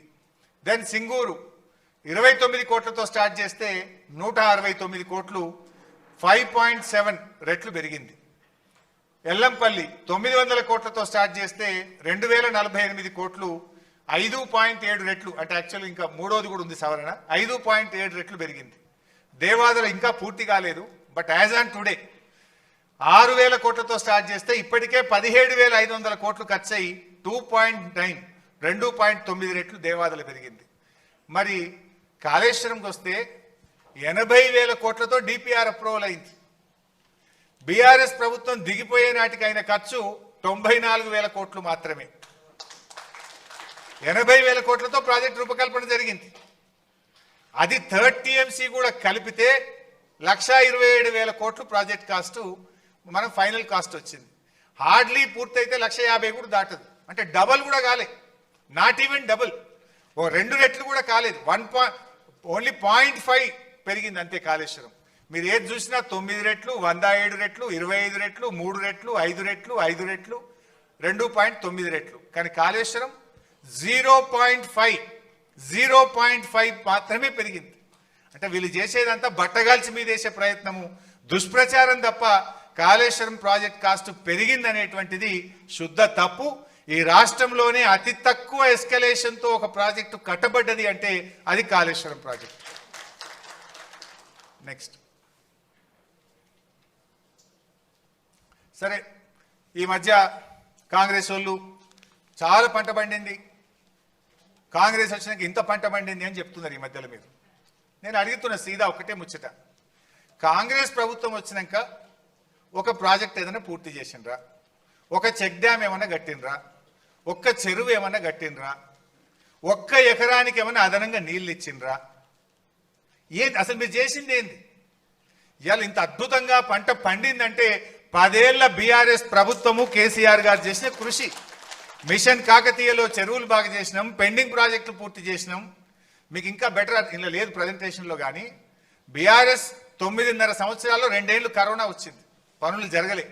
అయినా 9.5 సంవత్సరాల్లో 17 లక్షల ఎకరాల కొత్త ఆయకట్టు ఈ రాష్ట్రంలో తెచ్చింది బీఆర్ఎస్. 30 లక్షల ఎకరాల ఆయకట్టు స్థిరీకరించింది బీఆర్ఎస్. అంటే మొత్తం 47 లక్షల ఎకరాలకు నీళ్ళు ఇచ్చినాం మనం. మిషన్ కాకతీయ ఒక చెరువుల కిందనే 10-15 లక్షల ఎకరాలు అదనంగా తెచ్చినాం మనం. అంటే 47 లక్షల ఎకరాల పంట అదనంగా పండిందంటే బీఆర్ఎస్ 9.5 సంవత్సరాల్లో సాగునీటి రంగంలో చేసిన కృషి వల్ల జరిగింది. దాని సోపతికి కేసీఆర్ గారు చేసిన అద్భుతమైన పని, 6 నెలల్లో చేసిన పని ఏంటంటే 30 లక్షల పంప్ సెట్లకు హైదరాబాద్లో హైటెక్ సిటీలో ఎంత నాణ్యతమైన కరెంట్ వస్తుందో ఒక మారుమూల పల్లెలో కూడా బాయికాడ బోరుకాడ 24 గంటల నాణ్యమైన కరెంట్ ఇచ్చే ప్రయత్నం జరిగింది. చాలా మందికి తెలియంది ఏంటంటే కరెంట్ ఏదో మంత్రం వేస్తూ వచ్చిందో, ఒక ఓవర్ నైట్ జరిగింది కాదు.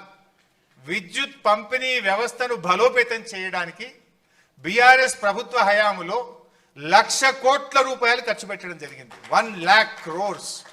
అంటే 400 kV substations, 220 kV substations, 132 kV substations, 33/11 kV substations, additional distribution lines, distribution transformers, ఇట్లా కొన్ని 1,00,000 కోట్లు ఖర్చు పెడితే రైతులకు నాణ్యమైన 24 గంటల కరెంట్ వచ్చింది కనుక ఇవాళ ఈ పంట పండింది. కాంగ్రెస్ వాళ్ళు వచ్చినాక ఏమైనా కరెంటు మంచిగా చేస్తారా, నీళ్ళు ఇస్తారా? ఈ పంట పండింది అంటే మా ప్రభుత్వ కృషి వల్ల, కేసీఆర్ గారి ముందు చూపు వల్ల తప్ప మీరు చేసింది ఏమీ కూడా లేదు. సో ఇవన్నీ కూడా మనం, మరి నిజంగా మీరు చేసింది గొప్పతనం ఉంటే 2014 ముందు కాంగ్రెసే ఉంది కదా, మరి అప్పుడు ఎందుకు పంట పండలే? 2014 ముందు ఎందుకు పండలే? 2014 ముందు 68 లక్షల టన్నుల ఉత్పత్తి 2,70,00,000కి ఎట్లా పెరిగింది? అదేవిధంగా అదేమో వరి, అన్ని రకాల పంటలు కూడా 1,07,00,000 నుంచి 4,65,00,000 రూపాయలకు ఇలా ఉత్పత్తి పెరిగింది. ఇవన్నీ కూడా వ్యవసాయ రంగంలో, సాగునీటి రంగంలో. నెక్స్ట్, చేపల ఉత్పత్తిలో ఎట్లా పెరిగింది అనడానికి. నెక్స్ట్, గ్రౌండ్ వాటర్ ఎట్లా పెరిగింది? ఇప్పుడు ఒక పరోక్షంగా ఏంది, గ్రౌండ్ వాటర్ పెరగడం ద్వారా 30 లక్షల పంప్ సెట్లు ఉన్నాయి తెలంగాణలో. భూగర్భ జలాలు పెరిగితే ఈచ్ పంప్ సెట్ కింద 2 ఎకరాలు వేసుకున్న 60 లక్షల ఎకరాలు పంట పండుతుంది కదా. మరి అంతకు ముందు పెరగని గ్రౌండ్ వాటర్ ఎందుకు పెరిగింది? ఇప్పుడు చూస్తే మీరు ఓవరాల్గా 5.36 మీటర్స్ గ్రౌండ్ వాటర్ టేబుల్ పెరిగింది. ఎట్లా పెరిగింది? చెరువులు బాగా చేయడం ద్వారా, చెక్ డ్యామ్లు కట్టడం ద్వారా, పెండింగ్ ప్రాజెక్టులు పూర్తి చేయడం ద్వారా, రిజర్వాయర్లు కొత్తగా నిర్మించి నీళ్లు నింపడం ద్వారా, ఆయకట్టుకు నీళ్లు ఇవ్వడం ద్వారా, అదే అన్నాను, చెరువులు, మిషన్ కాకతీయ ద్వారా, ఇవన్నీ కలిపితే ఈ 5.36 గ్రౌండ్ వాటర్ పెరిగింది. ఇది మన రిపోర్ట్ కాదు, కేంద్ర భూగర్భ జలశాఖ ఇచ్చిన report, central ground water department ఇచ్చినటువంటి రిపోర్ట్ ప్రకారమే 5.36 మీటర్స్ గ్రౌండ్ వాటర్ పెరిగి తెలంగాణలో అద్భుతమైన పంటలు పండడానికి ఉపయోగపడ్డది. నెక్స్ట్. సరే, కాళేశ్వరం మీద ఇవాళ రోజుకొకడు ఒక బీజేపీ నాయకుడు ఒక్కొక్క బీజేపీ నాయకుడు ఒక తీరుగా మాట్లాడుతుండ్రు. ఆనాడు ఢిల్లీలో కేంద్ర జలవనరుల శాఖ మంత్రిగా ఉన్నది నితిన్ గడ్కరీ గారు. ఆ నితిన్ గడ్కరీ గారు హైదరాబాద్ వచ్చినప్పుడు ఏం మాట్లాడిండో ఒక్కసారి చూడండి. तेलंगाना एक प्रगतिशील, समृद्ध और संपन्न राज्य है. हम अक्सर एक बात कहते हैं, मैंने रिट्रोस्पेक्टिव इस प्रोजेक्ट के लिए दी और मुझे खुशी है कि ये डैम कालेश्वरम के कारण हैदराबाद की भी पानी की समस्या को सुलझाया गया है. కాళేశ్వరం వల్ల ఇలా హైదరాబాద్ సమస్య, తాగునీటి సమస్య తీరింది, అద్భుతమైన పంటలు పండుతున్నాయి, ఈ ప్రాజెక్ట్ గొప్పది అని అనేక సందర్భాల్లో చెప్పారు గడ్కరీ గారు. ఇది ఒక హైదరాబాద్లో మీటింగ్ చెప్పినటువంటి విషయం. నెక్స్ట్, ఆనాటి మన గవర్నర్ నరసింహన్ గారు కూడా ఏం చెప్పారో ఒక్కసారి మీరు చూడండి. ఈ ముక్తేశ్వర్, ఈ ముక్తినాథ్లో ఈ పెట్టిన ఈ ప్రాజెక్ట్ మన రాష్ట్ర ప్రజలందరికీ నీళ్లు, తాగనీళ్ళకి, ఇరిగేషన్కి, ఇండస్ట్రీస్ అన్నిటికీ ఒక ముక్తి తీసుకొచ్చిన ఈ ముక్తినాథ్ భూమిలో తీసుకొచ్చే కాళేశ్వరం ప్రాజెక్ట్ కాబట్టి. సో కాళేశ్వరం ఎంత గొప్పగా పనిచేసింది అనేది వారు స్వయంగా విజిట్ చేసి చూసి, ప్రాజెక్ట్ను చూసి, ఆ రోజు ఈ ప్రాజెక్టు పనితీరును, ప్రాజెక్టు యొక్క ఫలితాలను అభినందించినటువంటి వ్యక్తి నరసింహన్ గారు. దెన్ సిడబ్ల్యూసి, ఎవరైతే మొత్తం ఈ దేశంలో సాగునీటి రంగానికి అథారిటీ ఉందో, సెంట్రల్ వాటర్ కమిషన్, దాని చైర్మన్, దాని head of the organization Masood Hussain garu ఏమన్నారో ఒక్కసారి మీరు చూడండి. ఆయన వచ్చి విజిట్ చేసి ప్రాజెక్టులో మాట్లాడాడు. కాళేశ్వరం ప్రాజెక్టు పనులు జరుగుతున్న తీరుపై కేంద్ర జల సంఘం ప్రశంసల వర్షం కురిపించింది. The agencies which are working, the designs, their planning, execution, everything is by and large highly satisfactory. So project execution, design అన్నీ కూడా చాలా బాగుంది, హైలీ సాటిస్ఫాక్టరీ ఉందని ఇంకా చాలా చెప్పాడు ఆయన. మరి టైం తక్కువ ఉంటుందని నేను షార్ట్గా పెట్టినారు. డీటెయిల్డ్గా అసలు అద్భుతమైన పని జరుగుతుందని చెప్పి సిడబ్ల్యూసి చైర్మన్ మసూద్ హుస్సేన్ గారు కూడా అభినందించినటువంటి విషయం. నెక్స్ట్, చంద్రబాబు నాయుడు. కాళేశ్వరం మీరు అభివృద్ధి చేశారు, చాలా మంచి పని చేశారు. ఆయన కూడా కాళేశ్వరంను చాలా మంచి పని చేసిండ్రు, కాళేశ్వరం ద్వారా నీళ్ళు వచ్చాయని చెప్పిండు. సరే, ఆయన ఉంటాడు కదా తిక్కల మంత్రి, ఆయన కూడా ఏం చెప్పిండు, ఇప్పుడు ప్రస్తుత మంత్రి, అది కూడా చూడండి. నిజంగా దేశ చరిత్రలోనే మొట్టమొదటి కావచ్చు బహుశా. దీనికి ముఖ్యమంత్రి గారిని కూడా, వారికి కూడా అభినందనలు తెలియజేసుకుంటున్నాం. ఎందుకంటే అభ్యంతరం ఉన్న, ప్రాబ్లమ్స్లో ఉన్న ప్రాజెక్టులు ఆపేసి రీడిజైన్ చేసే పొరపాటు తప్పేం లేదు. మా కాంగ్రెస్ పార్టీ నాయకులు అసెంబ్లీలో ఈ ప్రాణహిత చేవెళ్ళ తుమ్మిడేటి చర్చ వస్తే ఆ కాంగ్రెస్ ఒక నాయకుడు మేము ప్రిపేర్ అయ్యి రాలేదన్నాడు. ఆయన ఒక నాయకుడు అంటే ఎంత విచిత్రం అంటే, కానీ మనం ఒక బాధ్యతమైన పోస్ట్లో ఉన్నప్పుడు అది నేర్చుకోవాల్సిన అవసరం ఉన్నది. Next, water man of India, Magsaysay award గ్రహీత water man of India Rajendra Singh గారు ఏమన్నారో కూడా చూద్దాం. The Godavari before dry and dead river. Now due to this project, flowing river, water come. जब पानी आ जाता है ना तो जीवन आ जाता है. जब ये सरकार बनी, उन्होंने काकतिया तालाबों का काम शुरू किया था. मैं तब आया था, मैंने विजिट किया था और मैंने अपना जन्मदिन एक तालाब पर मनाया था. काकतिया मिशन को मैं अपने काम का रीएप्लीकेशन मानता हूँ. ये तेलंगाना राज्य पहले नंबर का राज्य है जिसने, जो कह सकता है कि सबके पास जीने और पीने के लिए पानी है, सबके लिए खेती के लिए पानी है, उद्योग के लिए पानी है. ये बात अपने आप में कहना बहुत गौरव की बात होती है. इसलिए तेलंगाना मेरे दिल के पानी के मामले में बहुत करीब है. हम चाहते हैं कि ये जो तेलंगाना सरकार ने अच्छे काम किए हैं, इन कामों को देश भर के लोग देखें, इन कामों को देश भर के लोग समझें, इन अच्छे कामों को ये देश जाने. देखिए, लिंकिंग ऑफ रिव చాలా డీటెయిల్గా ఉంది. నెక్స్ట్, యాక్చువల్గా మనము కార్పొరేషన్ ద్వారా అప్పులు తెచ్చారు అని కూడా మన మీద పదే పదే చెప్తున్నారు. యాక్చువల్గా బీఆర్ఎస్ ప్రభుత్వము అప్పు తెచ్చింది ఒక ప్రైవేట్ ఆర్గనైజేషన్ దగ్గరనో కూర్చోబెట్టడాను, ప్రైవేట్ ఆర్గనైజేషన్ దగ్గరనో ఇంకెక్కడనో కాదు. మనం తెచ్చింది కేంద్ర ప్రభుత్వ సంస్థలు, ఒకటి పిఎఫ్సి, 2 ఆర్ఈసి. కేంద్ర విద్యుత్ శాఖ కింద ఉండేటువంటి సంస్థలు పిఎఫ్సి, ఆర్ఈసి. అవి కేంద్ర ప్రభుత్వ సంస్థలు ఆడిట్ లేకుండా, డిపిఆర్ లేకుండా, అనుమతులు లేకుండా అప్పిస్తాయా? మనం తెచ్చింది ఎక్కడో, ఇప్పుడు ఈ కాంగ్రెస్ ప్రభుత్వం తెచ్చింది, భూములు కుదబెట్టి స్టాక్ ఎక్స్చేంజ్ దగ్గరకు పోయి బ్రోకర్కు 170 కోట్ల రూపాయల బ్రోకరేజ్ ఫీజు లంచం ఇచ్చి 10,000 కోట్ల అప్పు వీలు తెచ్చిండ్రు. కానీ మనము బాజాబ్తా రాష్ట్ర ప్రభుత్వం కేంద్ర ప్రభుత్వం దగ్గర అప్పు తెచ్చి కాళేశ్వరం ప్రాజెక్టు మనం నిర్మించడం జరిగింది. ఆ కేంద్ర ప్రభుత్వ సంస్థ ఆర్ఈసి ఏ కేటగిరీ సర్టిఫికేట్ ఇచ్చింది మనకు? Best execution project. అంటే వాళ్ళు దేశంలో అనేక మందికి అప్పులు ఇస్తారు, కానీ మాకు తెలంగాణ ప్రభుత్వంకు మేము అప్పిస్తే అది సద్వినియోగమైంది, ఒక్క పైసా కూడా డైవర్ట్ చేయకుండా ఇచ్చిన ప్రతి పైసా ప్రాజెక్టుకే ఖర్చు పెట్టిండ్రు, సత్వరమే పూర్తి చేసిండ్రు, ఫలితాలు అందించిండ్రు అని చెప్పి ఆ కేంద్ర ప్రభుత్వ సంస్థ ఆర్ఈసి మనకిచ్చిన ఏ గ్రేడ్ సర్టిఫికెట్. ప్రాజెక్ట్ పూర్తయినాక ఇచ్చిండ్రు. ప్రాజెక్ట్ ఇనాగ్రేషన్ అయినాక 19th January 2022. వాళ్ళు వట్టిగియ్యరు, వాళ్ళకు విజిలెన్స్ డిపార్ట్మెంట్ ఉంటుంది, వాళ్ళకు ఒక దీని వెరిఫికేషన్ టీం ఉంటుంది. వాళ్ళు వచ్చి వెరిఫై చేసి విజిలెన్స్ డిపార్ట్మెంట్ తిరిగి మొత్తం గ్రౌండ్ అంతా తిరిగి వెరిఫై చేసినాక ఏ సర్టిఫికేట్ ఇచ్చారు వాళ్ళు. నెక్స్ట్,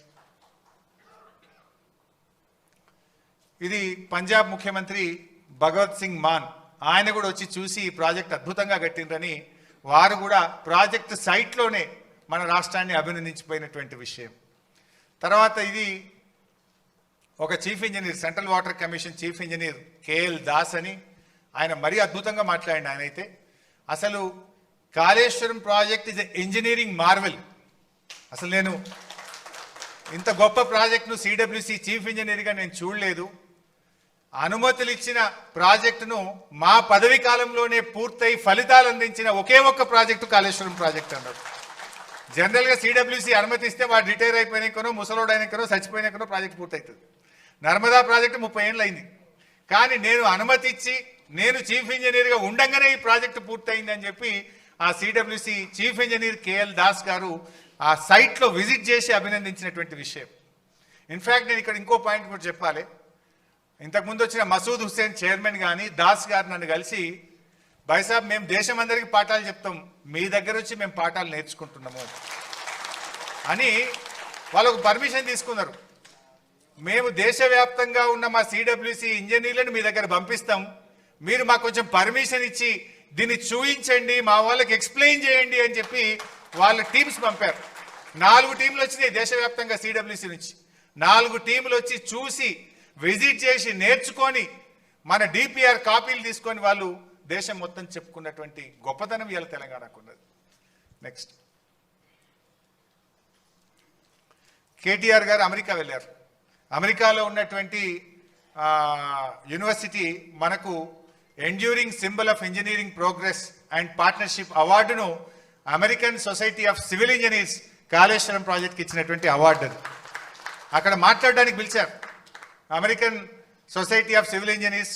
ఈ కాళేశ్వరం గొప్పదనం గురించి అమెరికాలో వాళ్ళు గుర్తించి, మీరు రండి, మీ రాష్ట్రం తరఫున వచ్చి మా దగ్గర మాట్లాడండి, ప్రాజెక్ట్ ప్రజెంటేషన్ ఇవ్వండి అంటే ఆ రోజు కేటీఆర్ గారు వెళ్ళి ప్రజెంటేషన్ ఇవ్వడం, అక్కడ అందరు కూడా చప్పట్లతో మొత్తం హాల్ అంతా మారుమోగిపోయినటువంటి పరిస్థితి.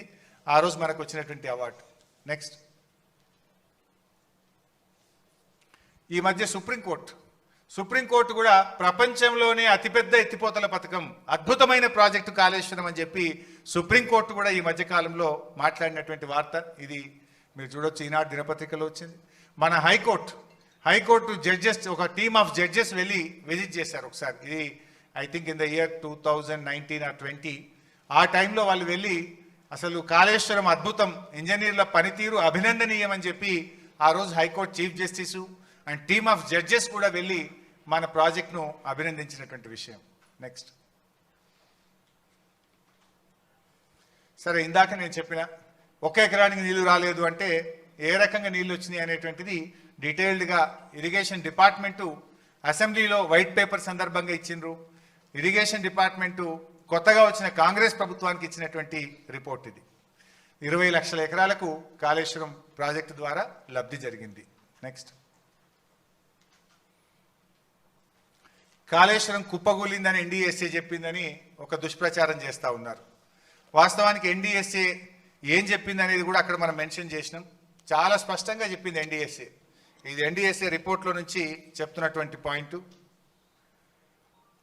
After obtaining the results from the various investigations and on opinion of the experts committee, the restoration of the block 7 of Medigadda barrage will be taken up and the barrage will be under operation.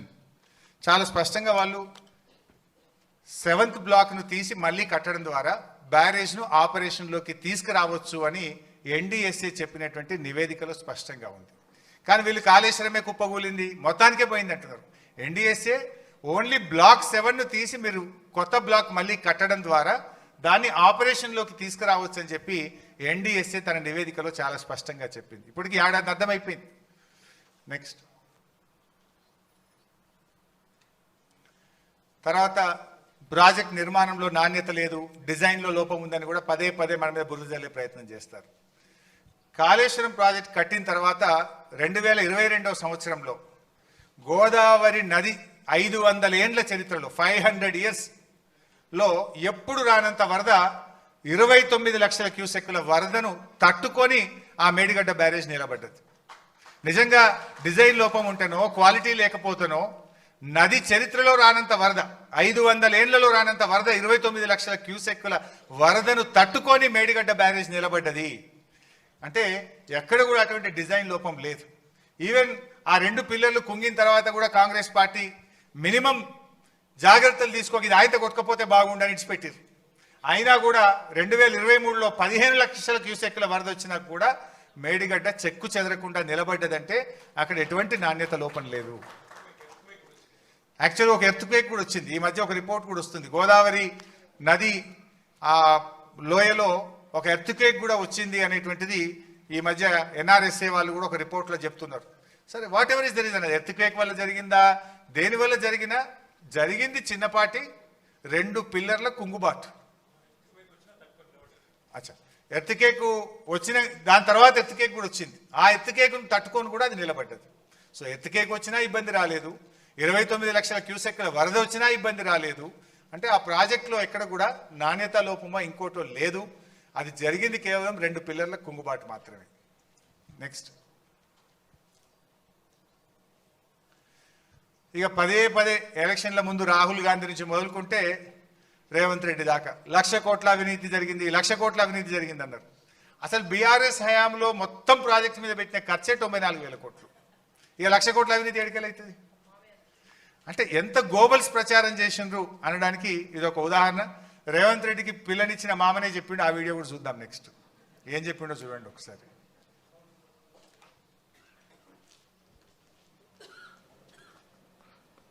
Kaleshwaram 1,00,000 కోట్లు మునిగిందంటే అది తప్పది, అలవాటు అయిపోయింది. 1,00,000 కోట్లు కుంభకోణం అనే కాడికి వచ్చారు. 1,00,000 కోట్ల ప్రాజెక్టు 94,000 కోట్లు ఖర్చు అయితే 1,00,000 కోట్ల కుంభకోణం ఎట్లయితుంది? ఇవన్నీ కూడా వాస్తవం కలగా పొలగంగా చేసి మాట్లాడుతుంటాం. నెక్స్ట్, అంటే దుష్ప్రచారాలు ఎట్లుంటాయి అనడానికి ఇంకొక చిన్న ఉదాహరణ. కమిషన్ ముందు కాంగ్రెస్ నాయకులు కొంతమంది, కాంగ్రెస్కు వత్తాసు పాడినటువంటి కొంతమంది వ్యక్తులు పోయి రకరకాల గోబల్స్ ప్రచారం చేసేవాళ్ళు. కమిషన్ ముందు పోవుడు, తెల్లారి వచ్చి మీడియా ముంగట మాట్లాడు, తెల్లారి పేపర్లలో పతాక శీర్షికన వార్తలు రావడం. ఒకరోజు ఏమొచ్చింది, కాళేశ్వరం డిపిఆర్కు 677 కోట్ల, అన్ని పేపర్లు వచ్చింది. ఇట్స్ నాట్ ఇది, మోస్ట్ ఆఫ్ ద పేపర్స్. అందులో చూడండి మీరు, లెక్కలన్నీ ఉన్నాయి, అబద్ధాలు చెప్పొద్దు, జలసంఘం లెక్కల్ని దాచిపెడతారా, మాజీ అధికారులపై ఫైర్. సో అందులో మీరు చూస్తే బ్యారేజీ డిపిఆర్ల తయారీకి వ్యాప్కోసు 677 కోట్లు ఏ విధంగా చెల్లించారని కాళేశ్వరం విచారణ కమిషన్ ప్రశ్నించిందని, మా దగ్గర అన్ని ఈఎన్సి నల్లా వెంకటేశ్వర్లు బుకాయించబోగా బిల్లుల చెల్లింపుల లెక్కలన్నీ తమ దగ్గర ఉన్నాయని, అబద్ధాలు చెప్పి తప్పించుకునే ప్రయత్నం చేయొద్దని మండిపడ్డది. అట్లా ఇట్లా వార్తలు వచ్చినాయి.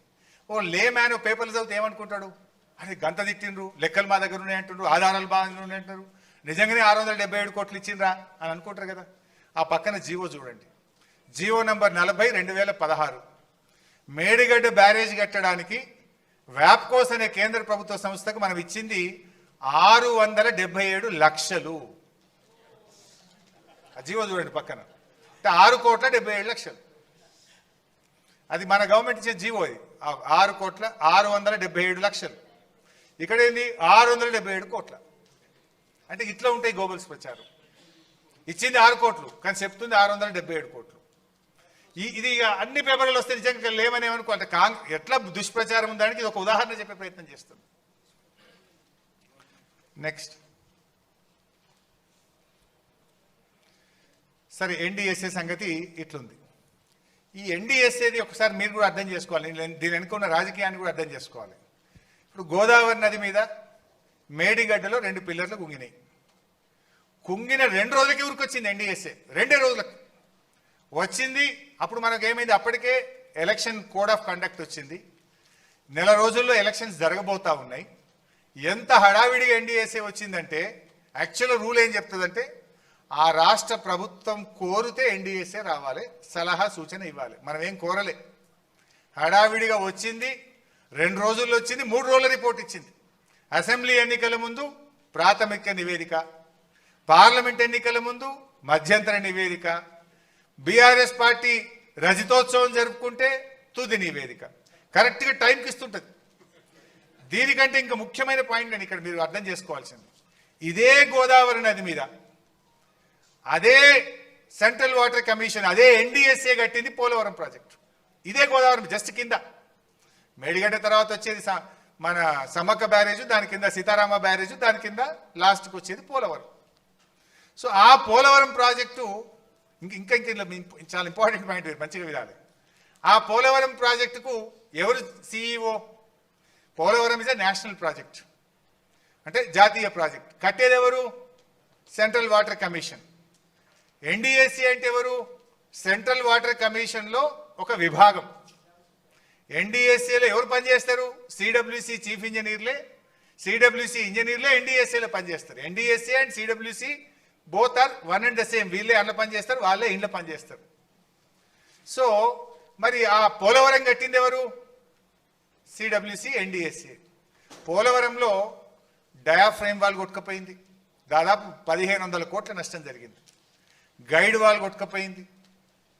పోలవరంలో కాపర్ డ్యామ్ లీకేజ్ అయింది.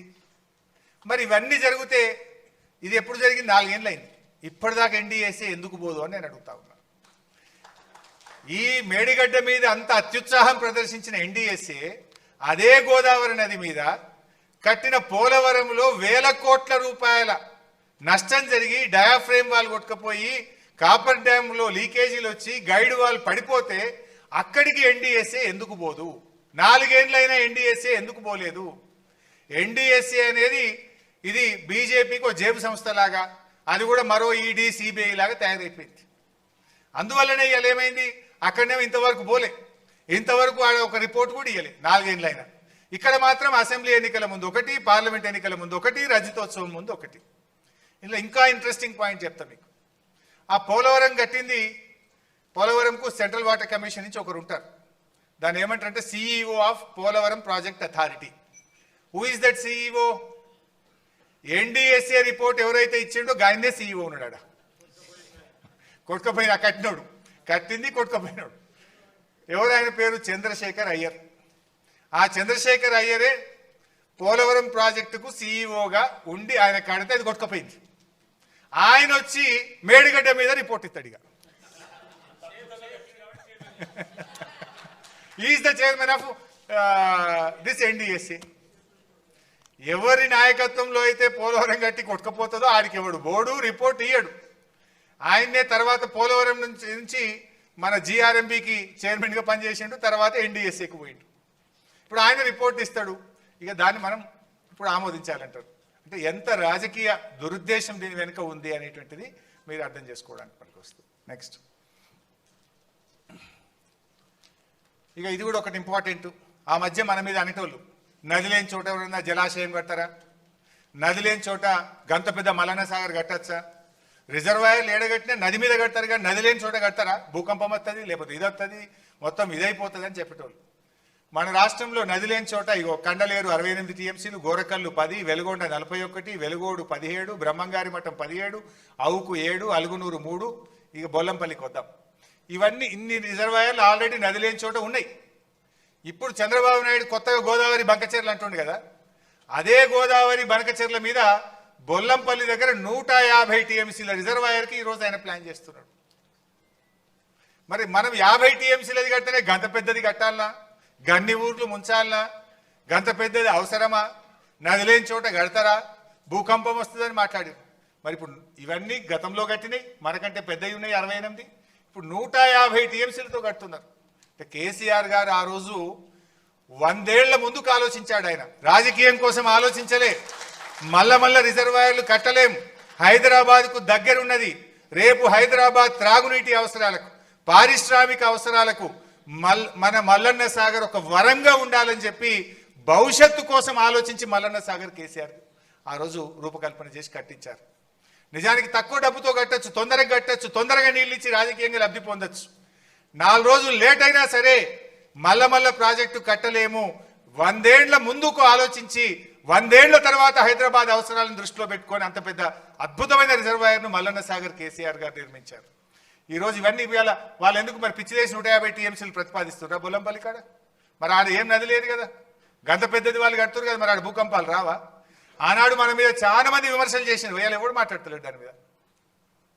టు అండర్స్టాండ్, మీకు అర్థం కావడం కోసం చెప్పే ప్రయత్నం. నెక్స్ట్, ఇందాక నేను చెప్పిన అదే మేడిగడ్డను రిటైర్డ్ ఇంజనీర్లు వ్యతిరేకించిండ్రా అనేటువంటిది అసెంబ్లీలో ఒకసారి రేవంత్ రెడ్డి మాట్లాడుతూ ఒక పేరాగ్రాఫే చదివిండి, అట్లా పైన పేరాగ్రాఫ్ చదవడైనా. వాళ్ళు ఏం చెప్పిండ్రు అంటే మేడిగడ్డ నుంచి డైరెక్ట్ గా మిడ్ మానేర్ పంపింగ్ సాధ్యం కాదు, దిస్ ఈజ్ నాట్ ప్రాక్టికల్ అందరు. కానీ మేడిగడ్డ దగ్గర నీళ్లు ఉన్నాయి, మేడిగడ్డ దగ్గర బ్యారేజీ కట్టుకోవచ్చు, మేడిగడ్డ నుంచి మీరు ప్రత్యామ్నాయంలో ఎల్లంపల్లికి తీసుకుపోవాలి తప్ప డైరెక్ట్ మేడిగడ్డ సాధ్యం కాదన్నారు. దీని మీద కూడా దుష్ప్రచారం చేసిండ్రు. ఆ రిపోర్ట్ను కూడా ఈరోజు మీకు పెట్టడం జరిగింది. నెక్స్ట్,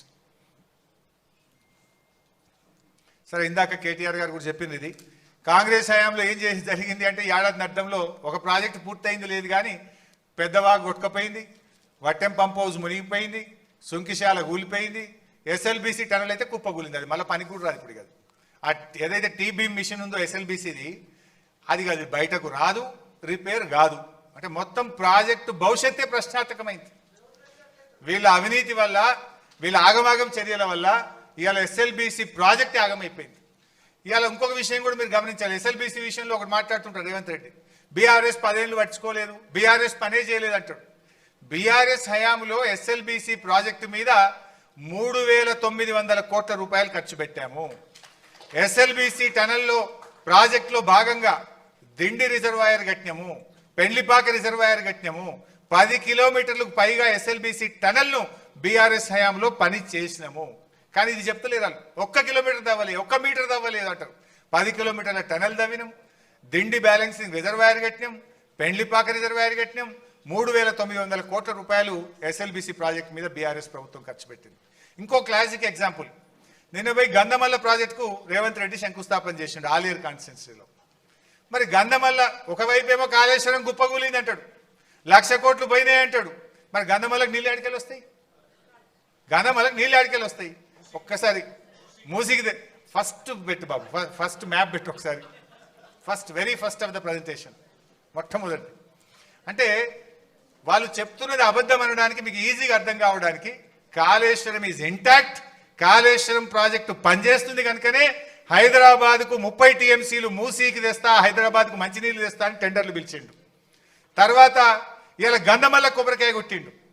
ఇగో ఇదే అనుకుంటా కదా గంధమల్ల, రైట్. ఇది కొండపోచమ్మ, ఇది కొండపోచమ్మ నుంచి బసవాపూర్ గంధమల్ల, ఇవి 2 ప్రాజెక్టులు. మరి నేను అనేది ఈ గంధమల్లకు నీళ్ళు ఎక్కడికెళ్ళి రావాలి? ఇదంతా పనిచేస్తేనే కదా గంధమల్లకు నీళ్ళు వచ్చేది. మరి కాళేశ్వరం మొత్తం కుప్పగూలిపోతే గంధమల్లకు నీళ్ళు ఎక్కడికెళ్ళి వస్తాయి? అంటే Kaleshwaram is intact, what is saying is wrong. ఎందుకంటే ఇగో ఇది మిడ్మానేర్ నుంచి అన్నపూర్ణ 85, మేడిగడ్డ దగ్గర సుందిళ్లలో 74, అన్నారంలో 64. ఇన్ని పియర్స్లో 2 పియర్స్ కొంగినాయి తప్ప ఎవ్రీథింగ్ ఈజ్ ఇంటాక్ట్. సో ఇట్లా ఈ దుష్ప్రచారాన్ని మీరందరూ కూడా ప్రజలకు మనం వాస్తవాలు చెప్తూ ప్రభుత్వం మీద ఒత్తిడి తేవాల్సిన అవసరం ఉంది. ఇప్పుడు ఇవాళ లాస్ట్ ఇయర్ వర్షాలు బాగా పడ్డాయి కనుక ఇబ్బంది రాలే, మనం మిడ్మానేర్ నుంచి ఆపరేట్ చేసినాం. అనుకోకుండా ఒక డ్రౌట్ ఇయర్ వస్తే ఇలా కాళేశ్వరం మీద ఏంటంటే హైదరాబాద్కు 30 టీఎంసీల మంచినీళ్ళు, ఎన్ రూట్ విలేజెస్కు 10 టీఎంసీలు మంచినీళ్లకు, 16 టీఎంసీలు ఇండస్ట్రీకి వాడతాం. రేపు ఎక్కడన్నా కరువు వస్తే హైదరాబాద్ మంచినీళ్ళకి ఇబ్బంది అవుతుంది. ఎన్ రూట్ విలేజెస్ మేడ్చల్, కరీంనగర్, సిద్దిపేట్, మెదక్, జనగాం ఈ జిల్లాలకు మంచినీళ్ళకి ఇబ్బంది వస్తుంది. అండ్ ఇండస్ట్రీస్కి ఇస్తున్నటువంటి 16 టీఎంసీలతో కూడా ఇలా కోకోకోలా కంపెనీ వచ్చింది అక్కడ పెద్దది ములుగు ప్రాంతంలో. అట్లా వాటన్నిటికీ అనేక ఇండస్ట్రీస్ కూడా నీళ్ళు ఇస్తున్నాం. రేపు దానికి కూడా ఇబ్బంది వస్తుంది. అంతా ప్రభుత్వం బేషిజాలకు పోకుండా వెంటనే దాన్ని రిస్టోర్ చేసినట్టయితే రేపు ప్రతికూల పరిస్థితుల్లో కూడా ఈ రాష్ట్రానికి కల్పతరు కాళేశ్వరం ప్రాజెక్టు. సో అలాంటి ప్రాజెక్టు మీద ఇంకా చిల్లర రాజకీయాలు మాని, చిల్లర ప్రచారాలు మాని, బేషిజాలకు పోకుండా ఇలా ప్రాజెక్టును రూపకల్పన చేయాల్సిన అవసరం ఉంది. సరే, అల్టిమేట్గా మనం ప్రజా ఉద్యమాలు చేద్దాం, ఒత్తిడి పెంచుదాం. ఎందుకంటే ఇలా మనం చెప్పిందల్లా కూడా కాంగ్రెస్ దుష్ప్రచారాలను పటాపంచలు చేయడం తప్ప ఇంకోటి లేదు. ఇవాళ కమిషన్ ముందుకు పోవడానికి ఏదో భయపడుతున్నా. ఎవరు భయపడుతున్నారని చెప్పి నీకు రేవంత్ రెడ్డికి? తప్పకుండా కాళేశ్వరం కమిషన్ ముందు మేము వెళ్తాం, మీరు చేసిన దుష్ప్రచారాలన్నీ కూడా పటాపంచలు చేస్తాం. దానికి ఎవరు భయపడేది లేదు. ప్రాణత్యాగానికే సిద్ధపడ్డ నాయకులు ఇలాంటి మీరు చేసే చిల్లర తాటాకు చప్పులకు భయపడే నాయకత్వం బీఆర్ఎస్ నాయకత్వం. డెఫినెట్గా మీరు చెప్పిన అబద్ధాలు గోబల్స్ అన్నింటినీ కూడా పటాపంచలు చేసి నిజాలన్నీ కాళేశ్వరం ముందు చెప్తామని చెప్పి కూడా మేము ఈ సందర్భంగా తెలియజేస్తూ, ఇంకేమైనా క్వశ్చన్స్ ఉంటే, ఏమైనా డౌట్స్ ఉంటే మీరు అడగండి క్లుప్తంగా. నేను I will try to conclude. Anybody?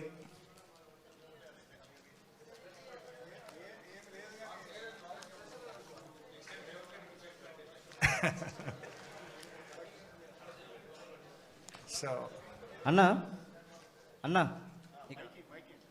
అన్న 2 క్వశ్చన్స్ ఉన్నాయి. ఒకటి, ఏదన్నా బ్యారేజ్ కానీ ప్రాజెక్ట్ కానీ కట్టేటప్పుడు అక్కడ సాయిల్ టెస్ట్ అనేది చాలా కీలకం. అయితే మేడిగడ్డ బ్యారేజ్ కానీ సుందిల బ్యారేజ్ కానీ 2016లోనే వర్క్ కమెంట్స్ అయిపోయింది. బట్ సిఎంఆర్ఎస్ క్లియరెన్సెస్ మాత్రము 2018 మేలో ఇచ్చారని చెప్తున్నారు మీరు. సో అంటే సిఎస్ఎంఆర్ఎస్ నుంచి క్లియరెన్సెస్ రాకముందే ఈ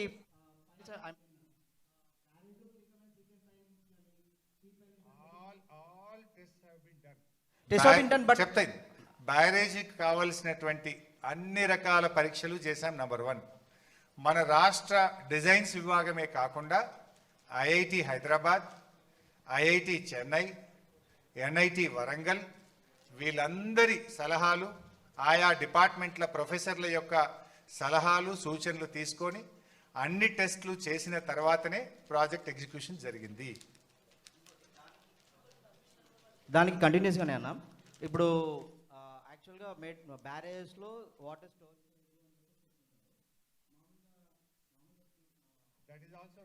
అన్న నేను చెప్తాను. నేను ఒకటి నాకు